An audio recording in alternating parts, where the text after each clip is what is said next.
আজকে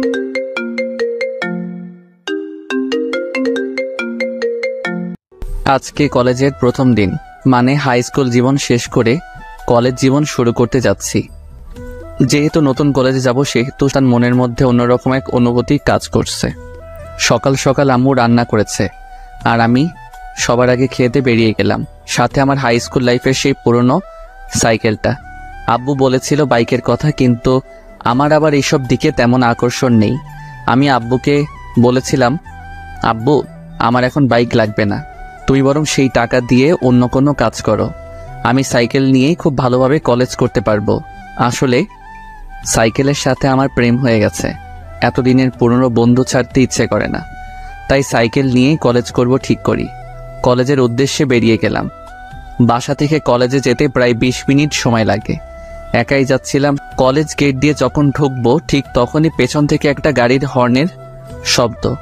আমি যথেষ্ট সাইড দিয়েছি, কিন্তু এরপরেও হর্নের শব্দ যা খুব বিরক্তিকর লাগছিল। আমি সাইড না দিয়ে আবার রাস্তার মাঝখানে চলে গেলাম। তারপর যা হলো, গাড়িটা গিয়ে একটা গাছের সাথে ধাক্কা খেলো। গাড়ি থেকে একটা মেয়ে নামলো। মেয়েটা নেমে আমাকে উদ্দেশ্য করে বলল, আরে ওই ছোট লোকের বাচ্চা, তোর জন্য আমার এত দামি গাড়ির কি অবস্থা হলো তুই দেখেছিস? আমি মেয়েটির কথা শুনে থামলাম। বিনা অপরাধে মেয়েটা আমাকে এইভাবে গালিগালাজ করতে পারে না। আমি নেমে মেয়েটির কাছে চলে গেলাম। তারপর, আচ্ছা, আপনি কি আমাকে উদ্দেশ্য করে কিছু বলেছেন? তোকে উদ্দেশ্য করে বলি নাই চান্দু, ওই চাঁদ দেখছিস সেটাকে বলেছি। দিনের বেলায় চাঁদ আসবে কোথা থেকে? তো এখানে তুই ছাড়া আর কে আছিস শুনি? আমি তোকেই বলেছি। আচ্ছা, আমি কি করেছি শুনি একটু। কি করিস নাই সেটা বল। ফকিরের বাচ্চা, দেখ তোর জন্য আমার নতুন গাড়ির কি অবস্থা হলো। দেখুন, আপনি আমাকে গালি দিচ্ছেন সেটা ঠিক আছে, কিন্তু আপনি আমার আব্বু আম্মুকে তুলে গালি দিচ্ছেন কেন? ইচ্ছা হয়েছে তাই দিচ্ছি। তুই কি করবি শুনি?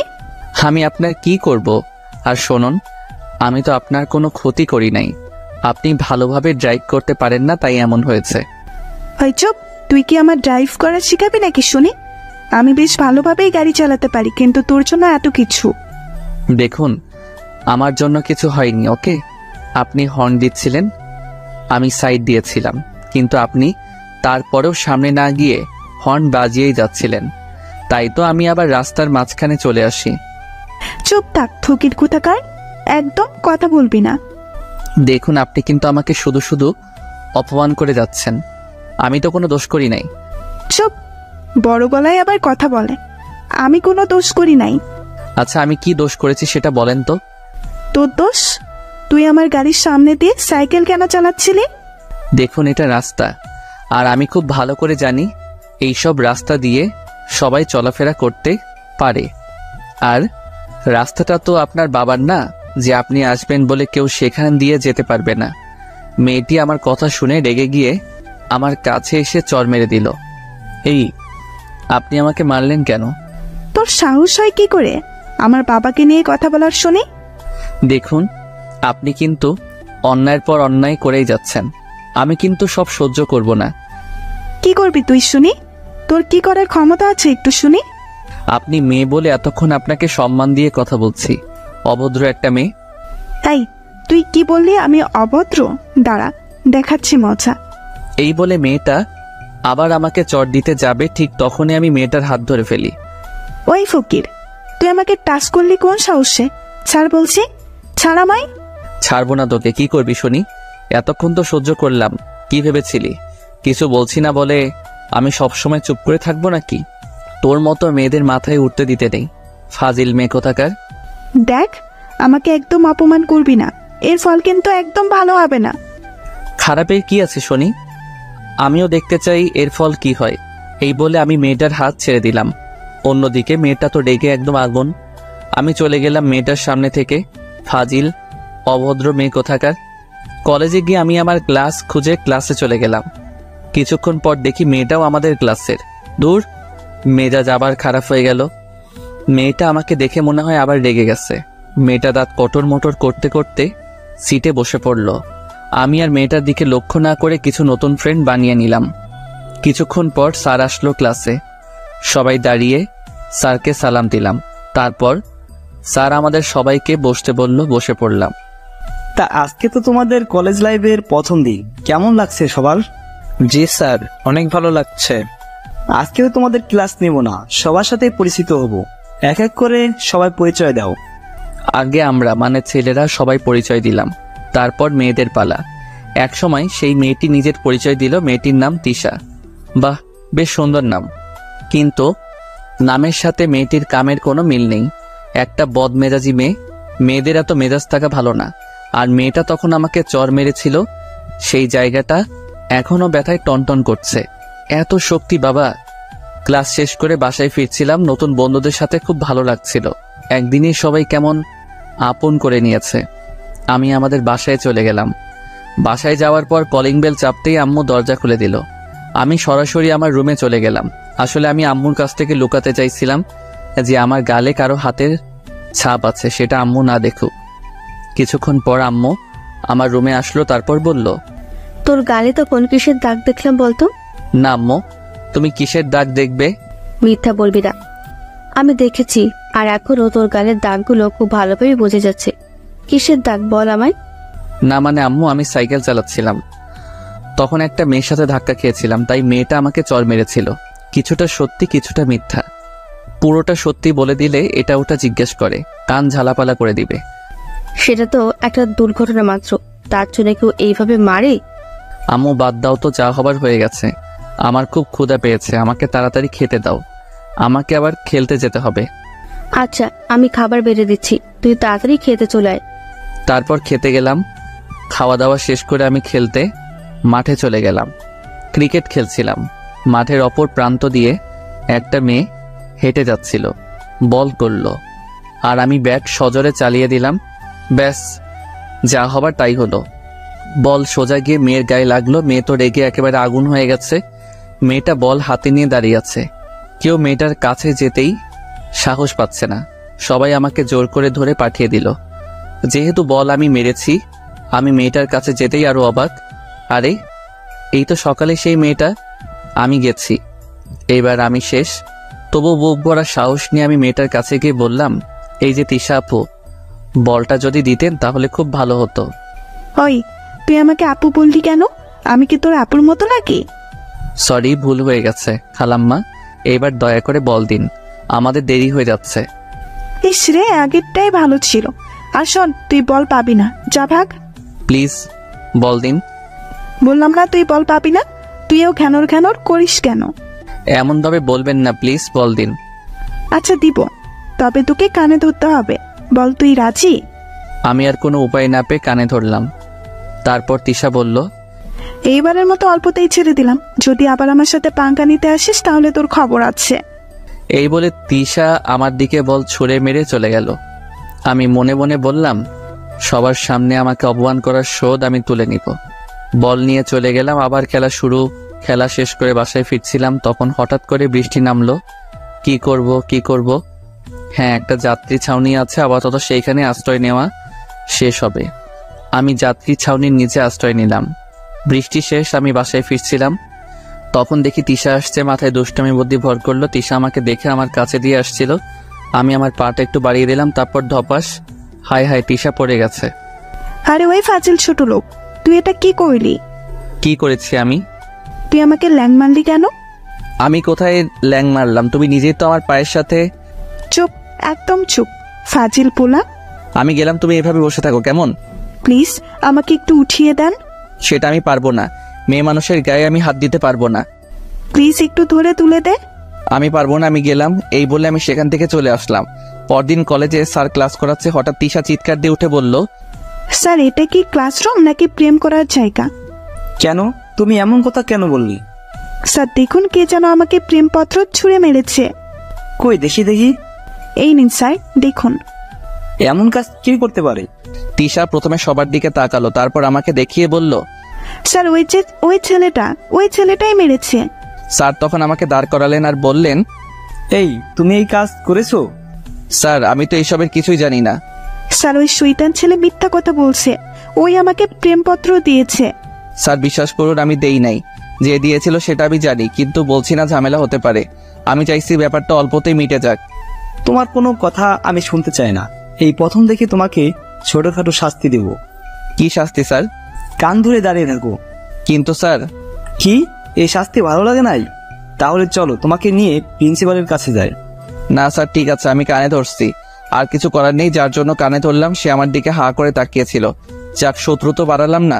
যার জন্য কানে ধরলাম সে আমার বন্ধু হবেই। আমি কানে ধরেছি আর তিশা মিটি মিটি হাসছে, সেটা দেখে আমার গা জ্বলে যাচ্ছে। না পারছি কিছু বলতে, না পারছি কিছু সহ্য করতে, শুধু জ্বলছি। ক্লাস শেষে আমি বাহিরে বের হয়ে ক্যাম্পাসে চলে গেলাম। একা বসেছিলাম, ক্লাসের সবার সামনে কানে ধরেছি, সবাই আমার দিকে চেয়ে হাসছে, সেটা আমার খুব খারাপ লাগছে। একা বসেছিলাম, তখন কোথা থেকে যেন তিশা এসে আমার গালে চড় বসিয়ে দিল। আমি তো হতবাক, সাথে ক্যাম্পাসের সবাইও। আমি গালে হাত দিয়ে বললাম, এই তুমি আমাকে মারলে কেন? বেশ করেছি, মেরেছি। তোর মতো ছোট লোক কি করে ভাবলো তুই আমাকে প্রেমপত্র দিবি আর আমি রাজি হয়ে যাব? আমি তোমাকে প্রেমপত্র দিতে যাব কোন দুঃখে শুনি? এখন আবার ন্যাকা সাজা হচ্ছে? তুই যে একটা বদ ছেলে সেটা আমার বোঝা হয়ে গেছে। দেখ, তোকে শেষবারের মতো বলে দিচ্ছি, তুই ওই সব ধান্দা মাথা থেকে বের করে দে। তোর মতো ফকিরকে আমি ভালোবাসি না, আর কোনোদিন ভালোবাসবো না। তোর মতো ছেলেদের করুণা করা যায়, কিন্তু ভালোবাসা যায় না। আমি তো তোমাকে ভালোবাসি না, তাহলে এত কথা আসছে কোথা থেকে শুনি? ভালোবাসিস না? না, তাহলে প্রেমপত্র দিলি কেন? আমি তোমাকে কোনো প্রেমপত্র দেই নাই। এখন আবার মিথ্যা বলা হচ্ছে, তাই না? তখন পেছন থেকে একটা ছেলে বলে, ও কোনো মিথ্যা কথা বলে নাই, ও সত্যি কোনো প্রেমপত্র দেয় নাই। আসলে আমি ওটা তানহার দিকে ছুঁড়ে মারছিলাম, কিন্তু বলে সেটা আপনার কাছে চলে যায়। তাহলে সেটা এতক্ষণ না বলে এখন বলছেন কেন? আমি বলার জন্য আপনাদের খুঁজতেছিলাম। এখন বিশ্বাস হলো তো আমি তোমাকে কোনো প্রেমপত্র দেই নাই? হুম। আর কিছু না বলে তিশা সেখান থেকে চলে গেল, আর ছেলেটি আমার কাছে এসে বলল, আমি সরি, আমার জন্য তোমাকে এত কিছু সহ্য করতে হলো। না, এর জন্য সরি বলার কি আছে? আচ্ছা, আমরা কি ফ্রেন্ড হতে পারি? শুধু ফ্রেন্ড না, বেস্ট ফ্রেন্ড। হ্যাঁ, হতেই পারি। তোমার নাম কি? আমার নাম ফারাবি, তোমার নাম তো সোহেল। হ্যাঁ। আচ্ছা, ফ্রেন্ডশিপে তুই করা বলাটা বেশি ভালো, তাই না? হ্যাঁ, সেটাই। এইভাবেই কলেজে একজন বেস্ট ফ্রেন্ড পেয়ে গেলাম। এরপর থেকে অনেক বন্ধু হতে লাগলো। ফারাবি আর আমি এখন একদম কাছের, বলতে গেলে দুই ভাইয়ের মতো। একদিন দেখি ফারাবি মন খারাপ করে বসে আছে। কিরে মামা, মন খারাপ কেন? আর বলিস না, আমি তানহাকে এত ভালোবাসি, কিন্তু আমি সেটা এখনো তানহাকে বলতেই পারলাম না। তুই তো একটা গাধা, তাই বলতে পারিস নাই। আচ্ছা, কাল কলেজে চল, আমি সব ম্যানেজ করে দিব। কিভাবে কি করবি দোস্ত? পরদিন কলেজে ফারাবি আর আমি অনেক আগেই কলেজে চলে এসেছি। দেখি তানহা আর ওর বান্ধবীগুলো আসছে। আমি তানহার সামনে গিয়ে বললাম, তানহা, তোমার সাথে আমার কিছু কথা ছিল। জি বলো, কি কথা? দেখো, বেশি ঘুরিয়ে পেঁচিয়ে বলতে পারবো না, আমার বন্ধু ফারাবি তোমাকে ভালোবাসে। আপনার বন্ধু ফারাবি আমাকে ভালোবাসে, সেটা আপনার বন্ধুর ব্যাপার, কিন্তু আমি অন্য এক ফারাবিকে ভালোবাসি, ক্লাস 10 থেকে। কিন্তু আমার বন্ধু তো তোমাকে অনেক ভালোবাসে। প্লিজ ফারাবিকে ফিরিয়ে দিও না। সরি, আমার পক্ষে সম্ভব নয়। আমি মন খারাপ করে ফারাবির কাছে চলে গেলাম। তারপর, দোস্ত, তুই তানহাকে ভুলে যা। কেন? তানহা নাকি অন্য কোনো এক ফারাবিকে ভালোবাসে। দাঁড়া, তানহার মজা বের করতেছি। গত 1 বছর যাবত আমি ওর পেছনে ঘুরছি। ফারাবি গিয়ে তানহার সামনে দাঁড়িয়ে, এই তোমার পেছনে ঘুরছি আর তুমি অন্য কোনো ফারাবিকে ভালোবাসো? না মানে, আমি অন্য কাউকে ভালোবাসি। আর এই কথা তোমাকে কে বলেছে শুনি? কেন? আমার বন্ধু বলল তুমি নাকি অন্য কোনো ফারাবিকে নাকি ভালোবাসো। কে? তোমার বন্ধু? এই তো আমার বন্ধু। আরে, আমি কি জানতাম নাকি এনি তোমার বন্ধু? আমি তো ভাবছি এনি যার কথা বলছে আর আমি যাকে ভালোবাসি দুজন আলাদা মানুষ। তার মানে তুমিও আমাকে? হ্যাঁ। তাহলে তুমি যে বলেছো 1 বছর ধরে ভালোবাসো? হ্যাঁ, বাসি তো। আমি তোমাকে গত 1 বছর ধরে ভালোবাসি, অনেক ভালোবাসি তোমাকে। তাহলে এতদিন বললে না কেন? কেন? আমি কেন বলবো? তুমি বললে না কেন? আচ্ছা, তোরা দুজন কথা বল, আমরা না হয় অন্য জায়গায় গিয়ে বসি, কেমন? তারপর আমি আর তানহার বান্ধবীরা অন্য জায়গায় এসে বসে পড়লাম, তাদের সাথে কথা বলতে লাগলাম। তখন কোথা থেকে যেন তিশা এসে বলল, কি ব্যাপার, সেদিন আমাকে লাভ লেটার দিয়ে কাজ হয়নি বলে আজ আবার নতুন কারো খোঁজ করছিস নাকি? দেখো, তুমি যখন তখন এসে এইভাবে আবল তাবল কোনো কথা বলবে না। এরা সবাই আমার ফ্রেন্ড। ফ্রেন্ড না ছাই, তোকে আমি খুব ভালোভাবেই চিনে গেছি। তখন তানহার এক বান্ধবী নাম অধরা সে বলে উঠল, দেখুন, সে যদি আমাদের কারোর সাথে প্রেম করে তাতে আপনার সমস্যা কোথায় শুনি? আপনি তো আর তার গার্লফ্রেন্ড না যে আপনার প্রবলেম হবে। কি রে, তুই ওর হয়ে এত কথা বলছিস? তুই কে শুনি? ওকে ভালোবাসিস নাকি? যদি ভালোবাসি তাতে আপনার কোনো সমস্যা আছে নাকি শুনি? আমার কেন সমস্যা হতে যাবে? তাহলে এখানে এত কথা না বলে এখান থেকে যান তো। কেন? আমি কি তোদের প্রেমে সমস্যা করছি নাকি? দেখুন, আমরা এখানে প্রেম করছি না, আমরা জাস্ট ফ্রেন্ড। আর আপনি চাইলে আমাদের সাথে যোগ দিতে পারেন। আমার বইয়েই গেছে তোদের মতো মানুষদের সাথে আড্ডা দিব। থাক তোরা। তিশা চলে গেল। এই মেয়ের মতিগতি কিছুই বুঝি না, যখন তখন অপমান করে। আমি এই মেয়ের কি এমন ক্ষতি করেছিলাম যে যখন তখন অপমান করে? ভালো লাগে না। এই, আপনার কি মন খারাপ? না, মন খারাপ কেন থাকবে? আরে ওই মেয়ের কথাই কিছু মনে করবেন না। যে যেমন সে তেমনই ভাববে। সে নিজে হয়তো অন্য কারোর সাথে প্রেম করে, তাই আপনাকে আমাদের সাথে বসে থাকতে দেখে বলছে আপনি প্রেম করছেন। আচ্ছা, ফারাবিকে কিভাবে চিনলেন? ওই যে সেই দিনের কথা মনে আছে, যেদিন ক্লাসে আমি কান ধরে দাঁড়িয়েছিলাম? হ্যাঁ আছে। জানেন, আপনাকে অনেক কিউট লাগছিল সেদিন। এত হাসার কি হলো? না মানে আপনাকে পিচ্চি একটা ছেলের মতো মনে হচ্ছিল। ওই, আপনি কি রাগ করলেন নাকি? না, রাগ কেন করব? আচ্ছা তাহলে এবার বলুন, ফারাবিকে আপনি কিভাবে চিনলেন? মানে আপনাদের পরিচয় হলো কিভাবে? সেদিন ফারাবি আপনার বান্ধবীকে চিঠি ছুঁড়ে মেরেছিল নিচ থেকে, সেটা তিশার কাছে চলে যায়। আর তারপরের ঘটনা আপনি জানেন। আর ফারাবি যখন তিশাকে চিঠি ছুঁড়ে মেরেছিল সেটা আমি দেখছিলাম, কিন্তু তারপরেও আমি সেটা বলি নাই। তারপরে থেকেই আমাদের ফ্রেন্ডশিপ হয়ে যায়। আপনি সব জেনেও কিছু বলেন নাই? পিচ্ছি। আচ্ছা, আমরা তো সেম ইয়ারেই পড়ি, তুমি করে বলবো আমরা। আপনি বলাটা আমার একদম ভালো লাগছে না। আচ্ছা, আপনার যা ইচ্ছা বলুন। শুধু আমি কেন বলবো, আপনাকেও বলতে হবে। কিন্তু? কোনো কিন্তু নয়, এখন থেকে আমি তোমাকে তুমি আর তুমিও আমাকে তুমি করেই বলবে, মনে থাকে যেন। আচ্ছা, থাকবে। ওই, এই দুইজনকে এসে কখন ছেড়ে এসেছি, এখনো তাদের কোনো খোঁজ খবরই নেই। কি করছে চলো গিয়ে দেখি। হ্যাঁ চলো। তারপর আমি, অধরা আর তার বান্ধবীরা চলে গেলাম। দেখি ফারাবি মাত্র একে অপরকে জড়িয়ে ধরতে যাবে, ঠিক তখনই মামা ভাগ সারাইলো। ফারাবি তো তানহাকে ছেড়ে সোজা দৌড়। এদিকে আমি, অধরা, বাকি সবাই হাসতে হাসতে শেষ। তানহাও যোগ দিল আমাদের সাথে। ফারাবি আসলে একটা মহাবিতু। আমাকে এতদিন ধরে ভালোবাসে, কিন্তু বলার সাহস পাইনি। আর দেখুন, আপনার মিথ্যে কথা শুনে কিভাবে দৌড় দিল। আবার সবাই হাসতে লাগলাম। সেদিন আর তেমন কিছু হলো না। পরদিন কলেজে আমি যথারীতি সাইকেল নিয়ে কলেজে যাচ্ছি। সামনে একটা মেয়ে হেঁটে যাচ্ছে। কয়েকবার বেল দিলাম কিন্তু আমাকে সাইড দিচ্ছে না। আমি যে একটু কাটিয়ে যাব সেটাও করতে দিচ্ছে না। বারবার বেল দিচ্ছি। একসময় মেয়েটা পেছন ঘুরে তাকালো, আরে এটা তো তিশা, কি ব্যাপার, এতবার বেল দিচ্ছি, সাইড দিচ্ছ না কেন?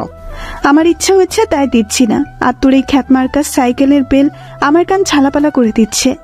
বাসায় রেখে আসতে পারিস না এই ভাঙারি ব্যাটারিকে? দেখো, তুমি আমায় যা ইচ্ছা বলো, কিন্তু আমার সাইকেল নিয়ে কিছু বলবা না। তিশা আমার কথা শুনে মনে হয় রেগে গেল। তারপর তিশা আমার সাইকেলে এত জোরে লাথি মারলো, সাইকেল আমার হাত থেকে ছুটে পড়ে গেল। তিশা যখন আমার সাইকেলে লাথি মারছিল আমার মনে হচ্ছিল সে আমার বুকে লাথি মারছে। আমি নীরব হয়ে গেলাম। কিরে, এমন চুপ করে আছিস কেন? ধুর, তোর সাইকেলের মতো তুইও খ্যাত থাক। তিশা চলে গেছে, কিন্তু আমি তখনও সেখানে দাঁড়িয়ে আছি। বেস্ট ফ্রেন্ডকে অপমান করলে যেমন কষ্ট হয়, আমারও তেমন কষ্ট হচ্ছিল। আমি দাঁড়িয়ে আছি, তখন কোথা থেকে অধরা এসে আমাকে বলল, আরে তুমি এখানে এইভাবে দাঁড়িয়ে আছো কেন? আর তোমার সাইকেল এভাবে পড়ে আছে কেন? আরে তুমি কাঁদছো কেন? কি হয়েছে?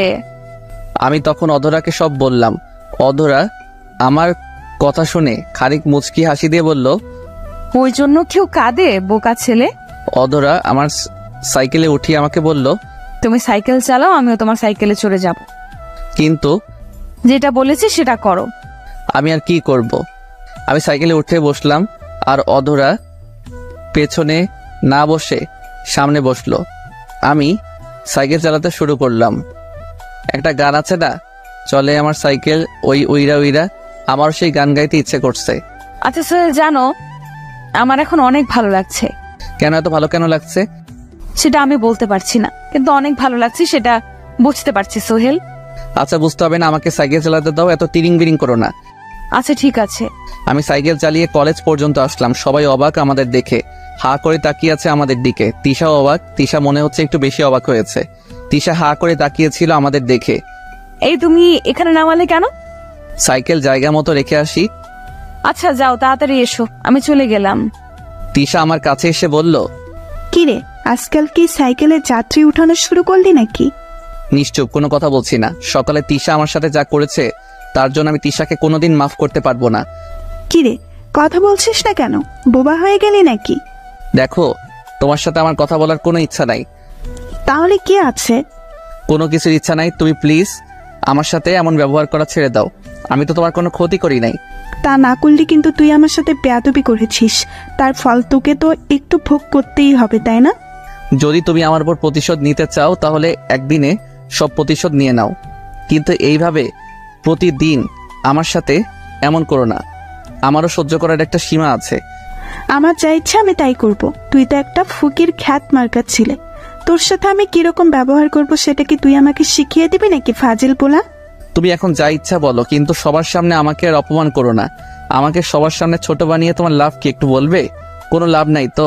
তাহলে আমাকে সবাই সামনে ছোট বানাও, আমাকে আর ছোট বানিও না। দেখ, বেশি প্যাকুর প্যাকুর না করে যা এখন। আমি তো তোমার কাছে আসিনি, তুমি এলে আমার কাছে, তাহলে আমাকে যেতে বলছো কেন? যেতে হলে তুমি যাও। আরে ওই, তুই কার উপর রাগ দেখাচ্ছিস শুনি? দেখ, আমার উপর কিন্তু একদম রাগ দেখাবি না। আমি তোর রাগ সহ্য করব না। আমার সাথে বেশি লাগতে এলে না এই কলেজ থেকে তাড়িয়ে ছাড়বো, এই বলে দিলাম। হঠাৎ অধরা চলে এলো। কে কাকে তাড়াবে? ওই, তুই এখানে এলি কেন? তোকে কি কেউ আমাদের মাঝখানে ডেকেছে? তুই কেন এলি আমাদের মাঝে নাক গলাতে? বারে, তুমি আমার ফ্রেন্ডকে আপন করেছো, তাকে হুমকি দিচ্ছ, আর আমি চুপটি করে থাকবো? সেটা কিভাবে হয় বলো? আমি থাকতে আমার ফ্রেন্ডকে তুমি অপমান করতে পারো না। আমি তো অবাক, অধরা আমাকে নিয়ে এত সিরিয়াসলি কথা বলছে, ঝগড়া করছে। তুই এমন ভাবে কথা বলছিস যেন এই গায়া খ্যাত ছেলেটা তোর বয়ফ্রেন্ড। হ্যাঁ সোহেল, আমার বয়ফ্রেন্ড, তাতে কোনো সমস্যা? আরে বাহ, তা কবে শুরু করলি রিলেশন? এই তো মাত্র শুরু করেছি। রিলেশন শুরু করেছিস, তার প্রমাণ কি? তুই কি প্রমাণ চাস বল, আমি সেই প্রমাণই দিব। তাহলে এক কাজ কর, জড়িয়ে ধরে একটা চুমু খাতো। কেন চুমু খাবো কেন? আরে তা না হলে বুঝবো কিভাবে যে তুই তাকে কি ভালোবাসিস কিনা? আচ্ছা, আমি এক্ষুনি প্রমাণ করে দিচ্ছি। এই বলে অধরা আমার দিকে এগোচ্ছে, অবস্থা বেগতি। এখানে থাকলে যে কোনো কিছু হয়ে যেতে পারে। অধরা আমার কাছে আসার আগে আমি দৌড় দিলাম, একটা নিরাপদ স্থানে এসে হাঁপাতে লাগলাম। জানি না ওই জায়গায় দাঁড়িয়ে থাকলে কি না কি হয়ে যেত। ও অধরার পরিচয় দেয়নি। অধরা দেখতে খুব সুন্দরী, ময়দা সুন্দরী না, প্রাকৃতিক সুন্দরী। আর অধরার পরিবার বেশ ভালোই স্থানেই আছে, কিন্তু অধরার মনে কোনো অহংকার নেই। পরিচয় দিতে দিতে ক্লাসের বেল দিয়ে দিচ্ছে। ক্লাসে ঢুকে দেখে অধরা আমার দিকে রাগি লোকে তাকিয়ে আছে। আরে এই মেয়ের আবার কি হলো, আমার দিকে এমনভাবে তাকিয়ে আছে কেন? আমি তো কোনো দোষ করি নাই। আর অন্যদিকে দেখি তিশা মুচকি আসছে। বুঝি না এই দুই মেয়ের কি হয়েছে। তবে তখন যে অবস্থা হয়েছিল তাতে করে তাদের দুজনের চুল ধরাধরি হয় নাই, এটাই অনেক। ক্লাসের স্যার এসে পড়ছে, সবাই মিলে দাঁড়িয়ে স্যারকে সালাম দিলাম। দাঁড়ানো অবস্থায় আবার অধরার দিকে তাকিয়েছিলাম, দেখে বজ্জাত মেয়েটা তখন আমার দিকে রাগি লুকে তাকিয়ে আছে। গাল লাল হয়ে গেছে, চোখ তো আরো বেশি লাল, মনে হয় জ্বলছে। আমি পোড়া পোড়া গন্ধ পাচ্ছি। ক্লাসের সময় আমি যেই কয়বার অধরার দিকে তাকিয়েছিলাম প্রত্যেকবার দেখেছি অধরা আমার দিকে রাগি লুকে তাকিয়ে আছে। তাই ভয়ে পরের ক্লাসে আর অধরার দিকে তাকাই নাই। ক্লাস শেষ করে পালিয়ে পালিয়ে বাসায় চলে আসছি। জানি না আবার কার সামনে পড়বো, আবার নতুন কি ঝামেলা হবে। তার থেকে ভালো পালিয়ে বাসায় চলে আসলাম। বাসায় এসে খাওয়া দাওয়া শেষ করে একটু ঘুমিয়েছিলাম, আর তখনই কে যেন এসে আমার কান টেনে ধরেছে। এর আগে কখনো এমন হয় নাই, কোনোদিন কেউ আমার কান টেনে ধরে নাই। আমি ঘুম ঘুম চোখে দেখে অধরা আমার পাশে বসে আছে। সকালেই সেই রাগি লোক। উফ, আমি স্বপ্ন দেখছি মেয়েটা আমার উপর এত খেপেছে কেন? তুই তখন এভাবে পালিয়ে গেলি কেন? আমাকে এখন একটু ঘুমাতে দাও, কালকে কথা হবে।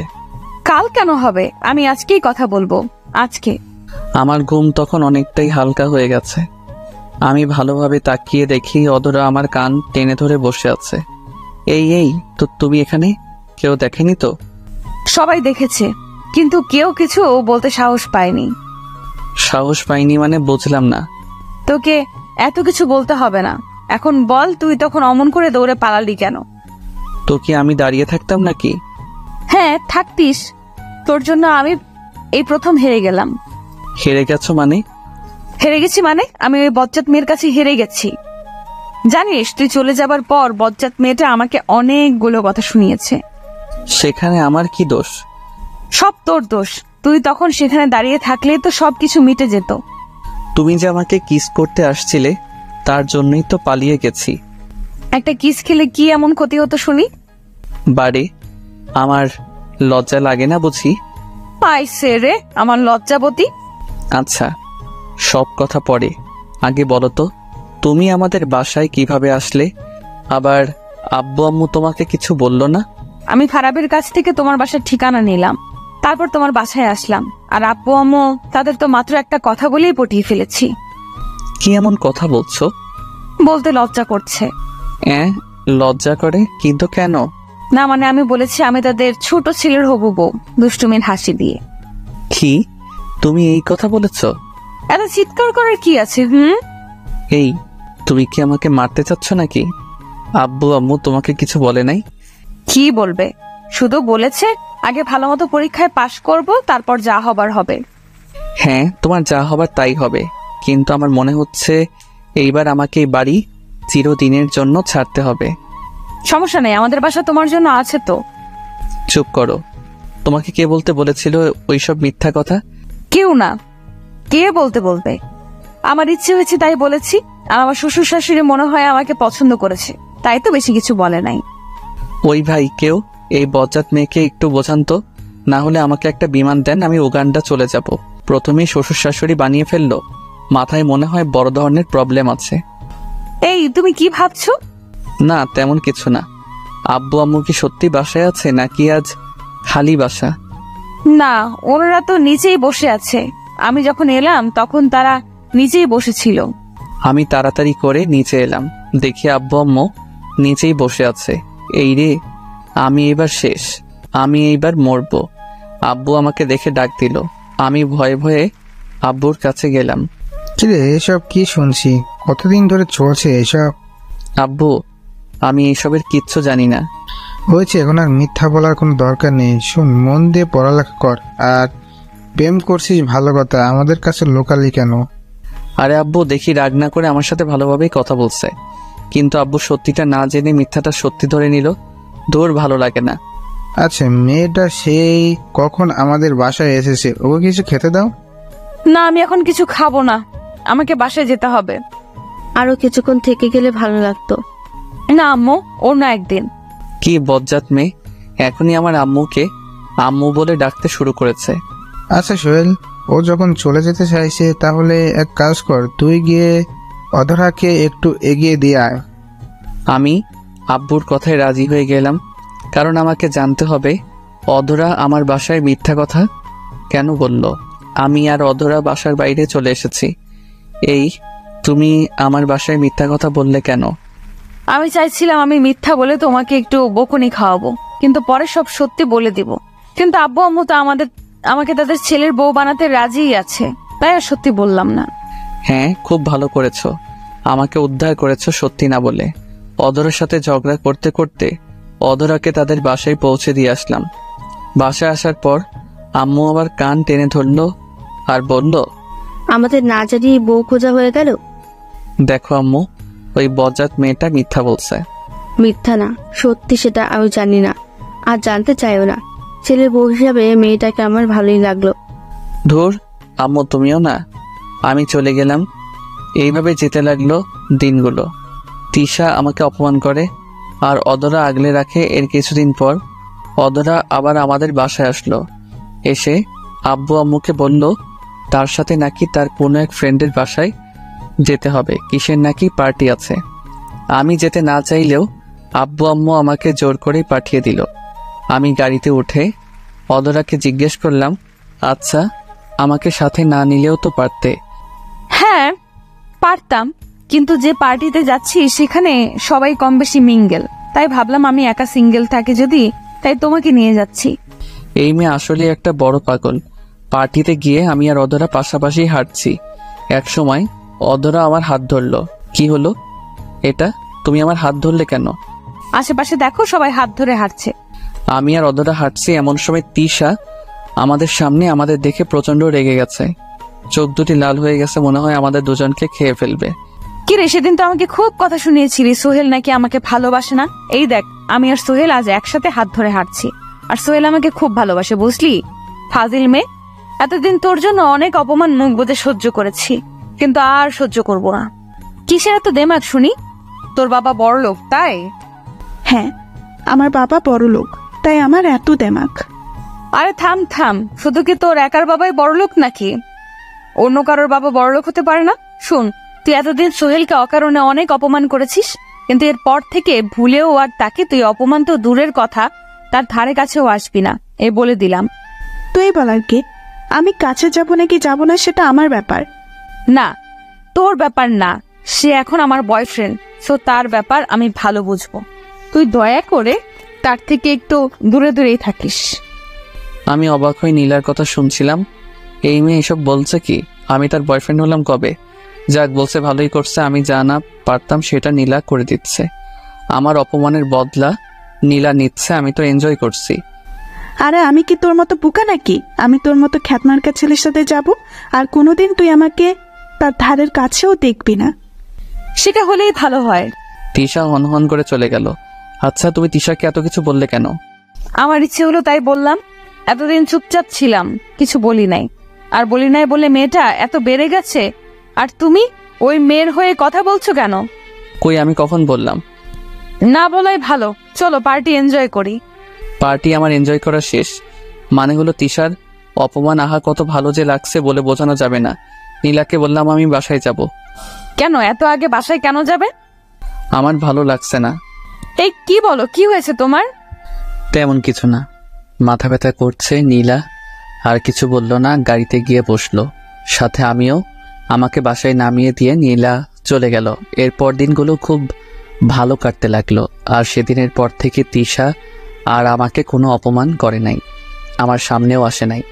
আমি আর নীলা খুব ভালো বন্ধু। হ্যাঁ, আমাদের ব্যাচের প্রায় সবাই প্রেম করে, শুধু আমি আর নীলা ছাড়া। কিন্তু অনেকেই এটা ভাবে আমার আর নীলার মাঝে রিলেশন আছে, যদিও এই কথা সত্যি না। কিন্তু লোকে ভাবলে আমাদের আর কি করার আছে? তার থেকে ভালো যে যেমন ভেবে খুশি তাকে তেমন ভাবতে দেওয়া উচিত। দেখতে দেখতে ইন্টার দ্বিতীয় বর্ষে পা রাখলাম। নীলা আর আমার মাঝে আগের থেকে বেশি ঘনিষ্ঠতা হয়েছে বলতে গেলে। একে অপরের জন্য পাগল, কেউ কাউকে ছাড়া থাকতে পারি না। নীলা যেখানেই যাক না কেন আমাকে সাথে নিয়ে যাবে, আর সবার সামনে পরিচয় দিবে আমি নাকি তার বয়ফ্রেন্ড, হবু স্বামী।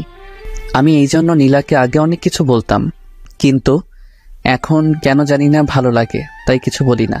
কোনো এক কারণে আমার আর নীলার মাঝে একটু ঝগড়া হয়, যদিও এই আগে অনেকবার ঝগড়া হয়েছে, আবার সব ঠিক হয়ে গেছে। কিন্তু এইবার যখন ঝগড়া লাগলো, তার পরের দিন আমি জানতে পারি আমাদের নানার বাসায় যেতে হবে। 2 দিন পর নাকি আমার মামাতো ভাইয়ের বিয়ে। মামাতো ভাই বিয়ের জন্য পাগল হয়ে গেছে। যদি বিয়ে দেওয়া না হয় তবে নাকি বউ বাসায় নিয়ে আসবে।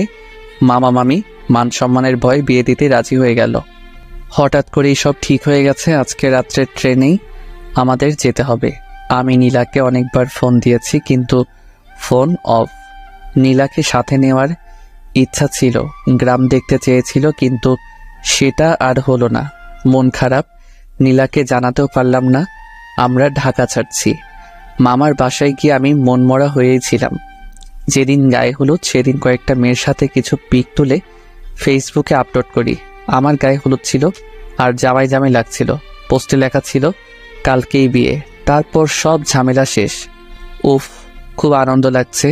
ছবি আপলোড করার কিছুক্ষণ পর দেখি নীলার ফোন। আমি তো মহা খুশি। নীলা ফোন দিয়েছে। মনের খুশিতে হাসতে হাসতে ফোন ধরলাম। হ্যাঁ নীলা, বলো। জানো, আমি খুব খুশি। নীলা আমার সেই কথার দিকে মন না দিয়ে বলল, আচ্ছা তুমি এখন কোথায়? তোমাদের বাসায় কেউ নেই, তোমাকেও দেখছি না। আমি তো গ্রামে আছি। ঠিকানা দাও। তাও ঠিকানা দিয়ে দিলাম। সাথে সাথে ফোন কেটে দিল। ধুর, কি হলো? একটু যে মন খুলে কথা বলবো সেটাও হলো না। রাতে সবাই আনন্দ করছে, হঠাৎ বাসার বাহিরে 2টা গাড়ি এসে থামলো। এত রাতে গাড়িতে কে এলো? সবাই চিন্তায় আছে।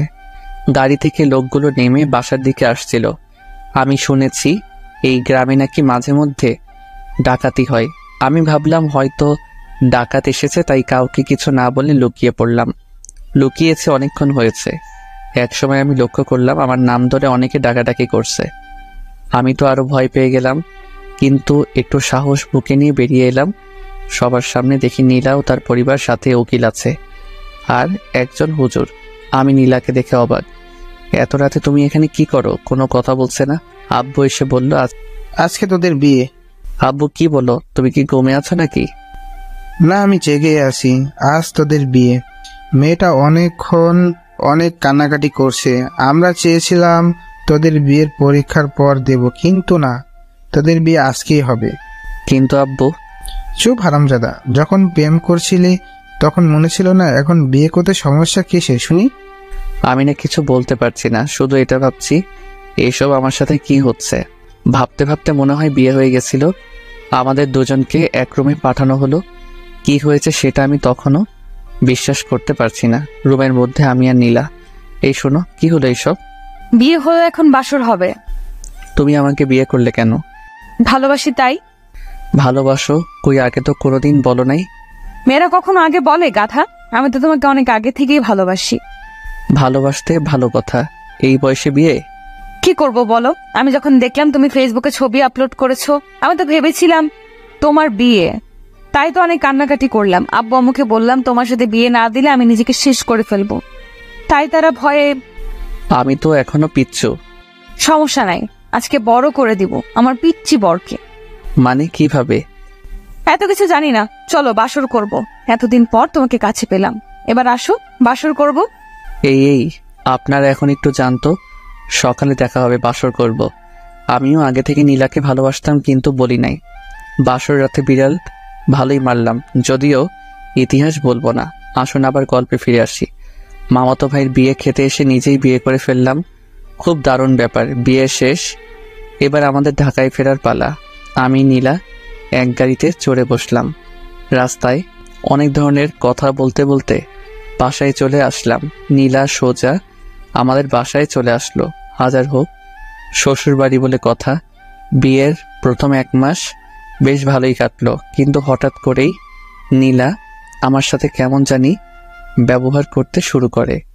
আমার উপর সবসময় রেগে থাকতো, আমার সাথে তেমন কথা বলতে চাইতো না, কিন্তু কেন এমন করছিল সেটা বুঝতে পারছিলাম না। এর কিছুদিন পর নীলা আমার কাছে এসে বলল তার নাকি 5,000 টাকা লাগবে। এই, তুমি কি পাগল? আমি এত টাকা কোথায় পাবো? সেটা আমি জানি না, আমার টাকা দরকার, তুমি দিবে। আব্বু আম্মুর কাছ থেকে আর কত নেব? আমারও তো সম্মান আছে, তাই না? তুমি আমাকে বিয়ে করেছো, তাই আমার সকল দায়িত্ব তোমার। আমার এখন টাকা লাগবে, তুমি দাও। আমি কোনো টাকা দিতে পারবো না, আর আমি এখনো বেকার। আমাকেই চলতে হয় আব্বুর কাছ থেকে টাকা নিয়ে। আর 2-1,000 হলে তাও অন্য কথা। 5,000 টাকা আমি দিতে পারবো না। তার মানে তুমি আমাকে টাকা দিবে না, তাই তো? আমি তখন নীলার হাতে 2,000 টাকা দিয়ে বললাম এর বেশি আমার কাছে নেই। নীলা রেখে টাকাগুলো ছুঁড়ে ফেলে দিল আর বলল, আমারই ভুল, তোর মতন ছেলেকে বিয়ে করেছিলাম বলে। আমার বোঝা উচিত ছিল তুই একটা ছোট লোক, আমার ভরণ পোষণ তুই করতে পারবি না। তুই আমার জীবনে আসার পর আমি দিনে দিনে সব স্বাধীনতা হারিয়ে ফেলেছি। এখন তো নিজের শখ আহ্লাদও পূরণ করতে পারবো না তোর জন্য। এই তুমি আমার সাথে এমন ভাবে কথা বলছো কেন?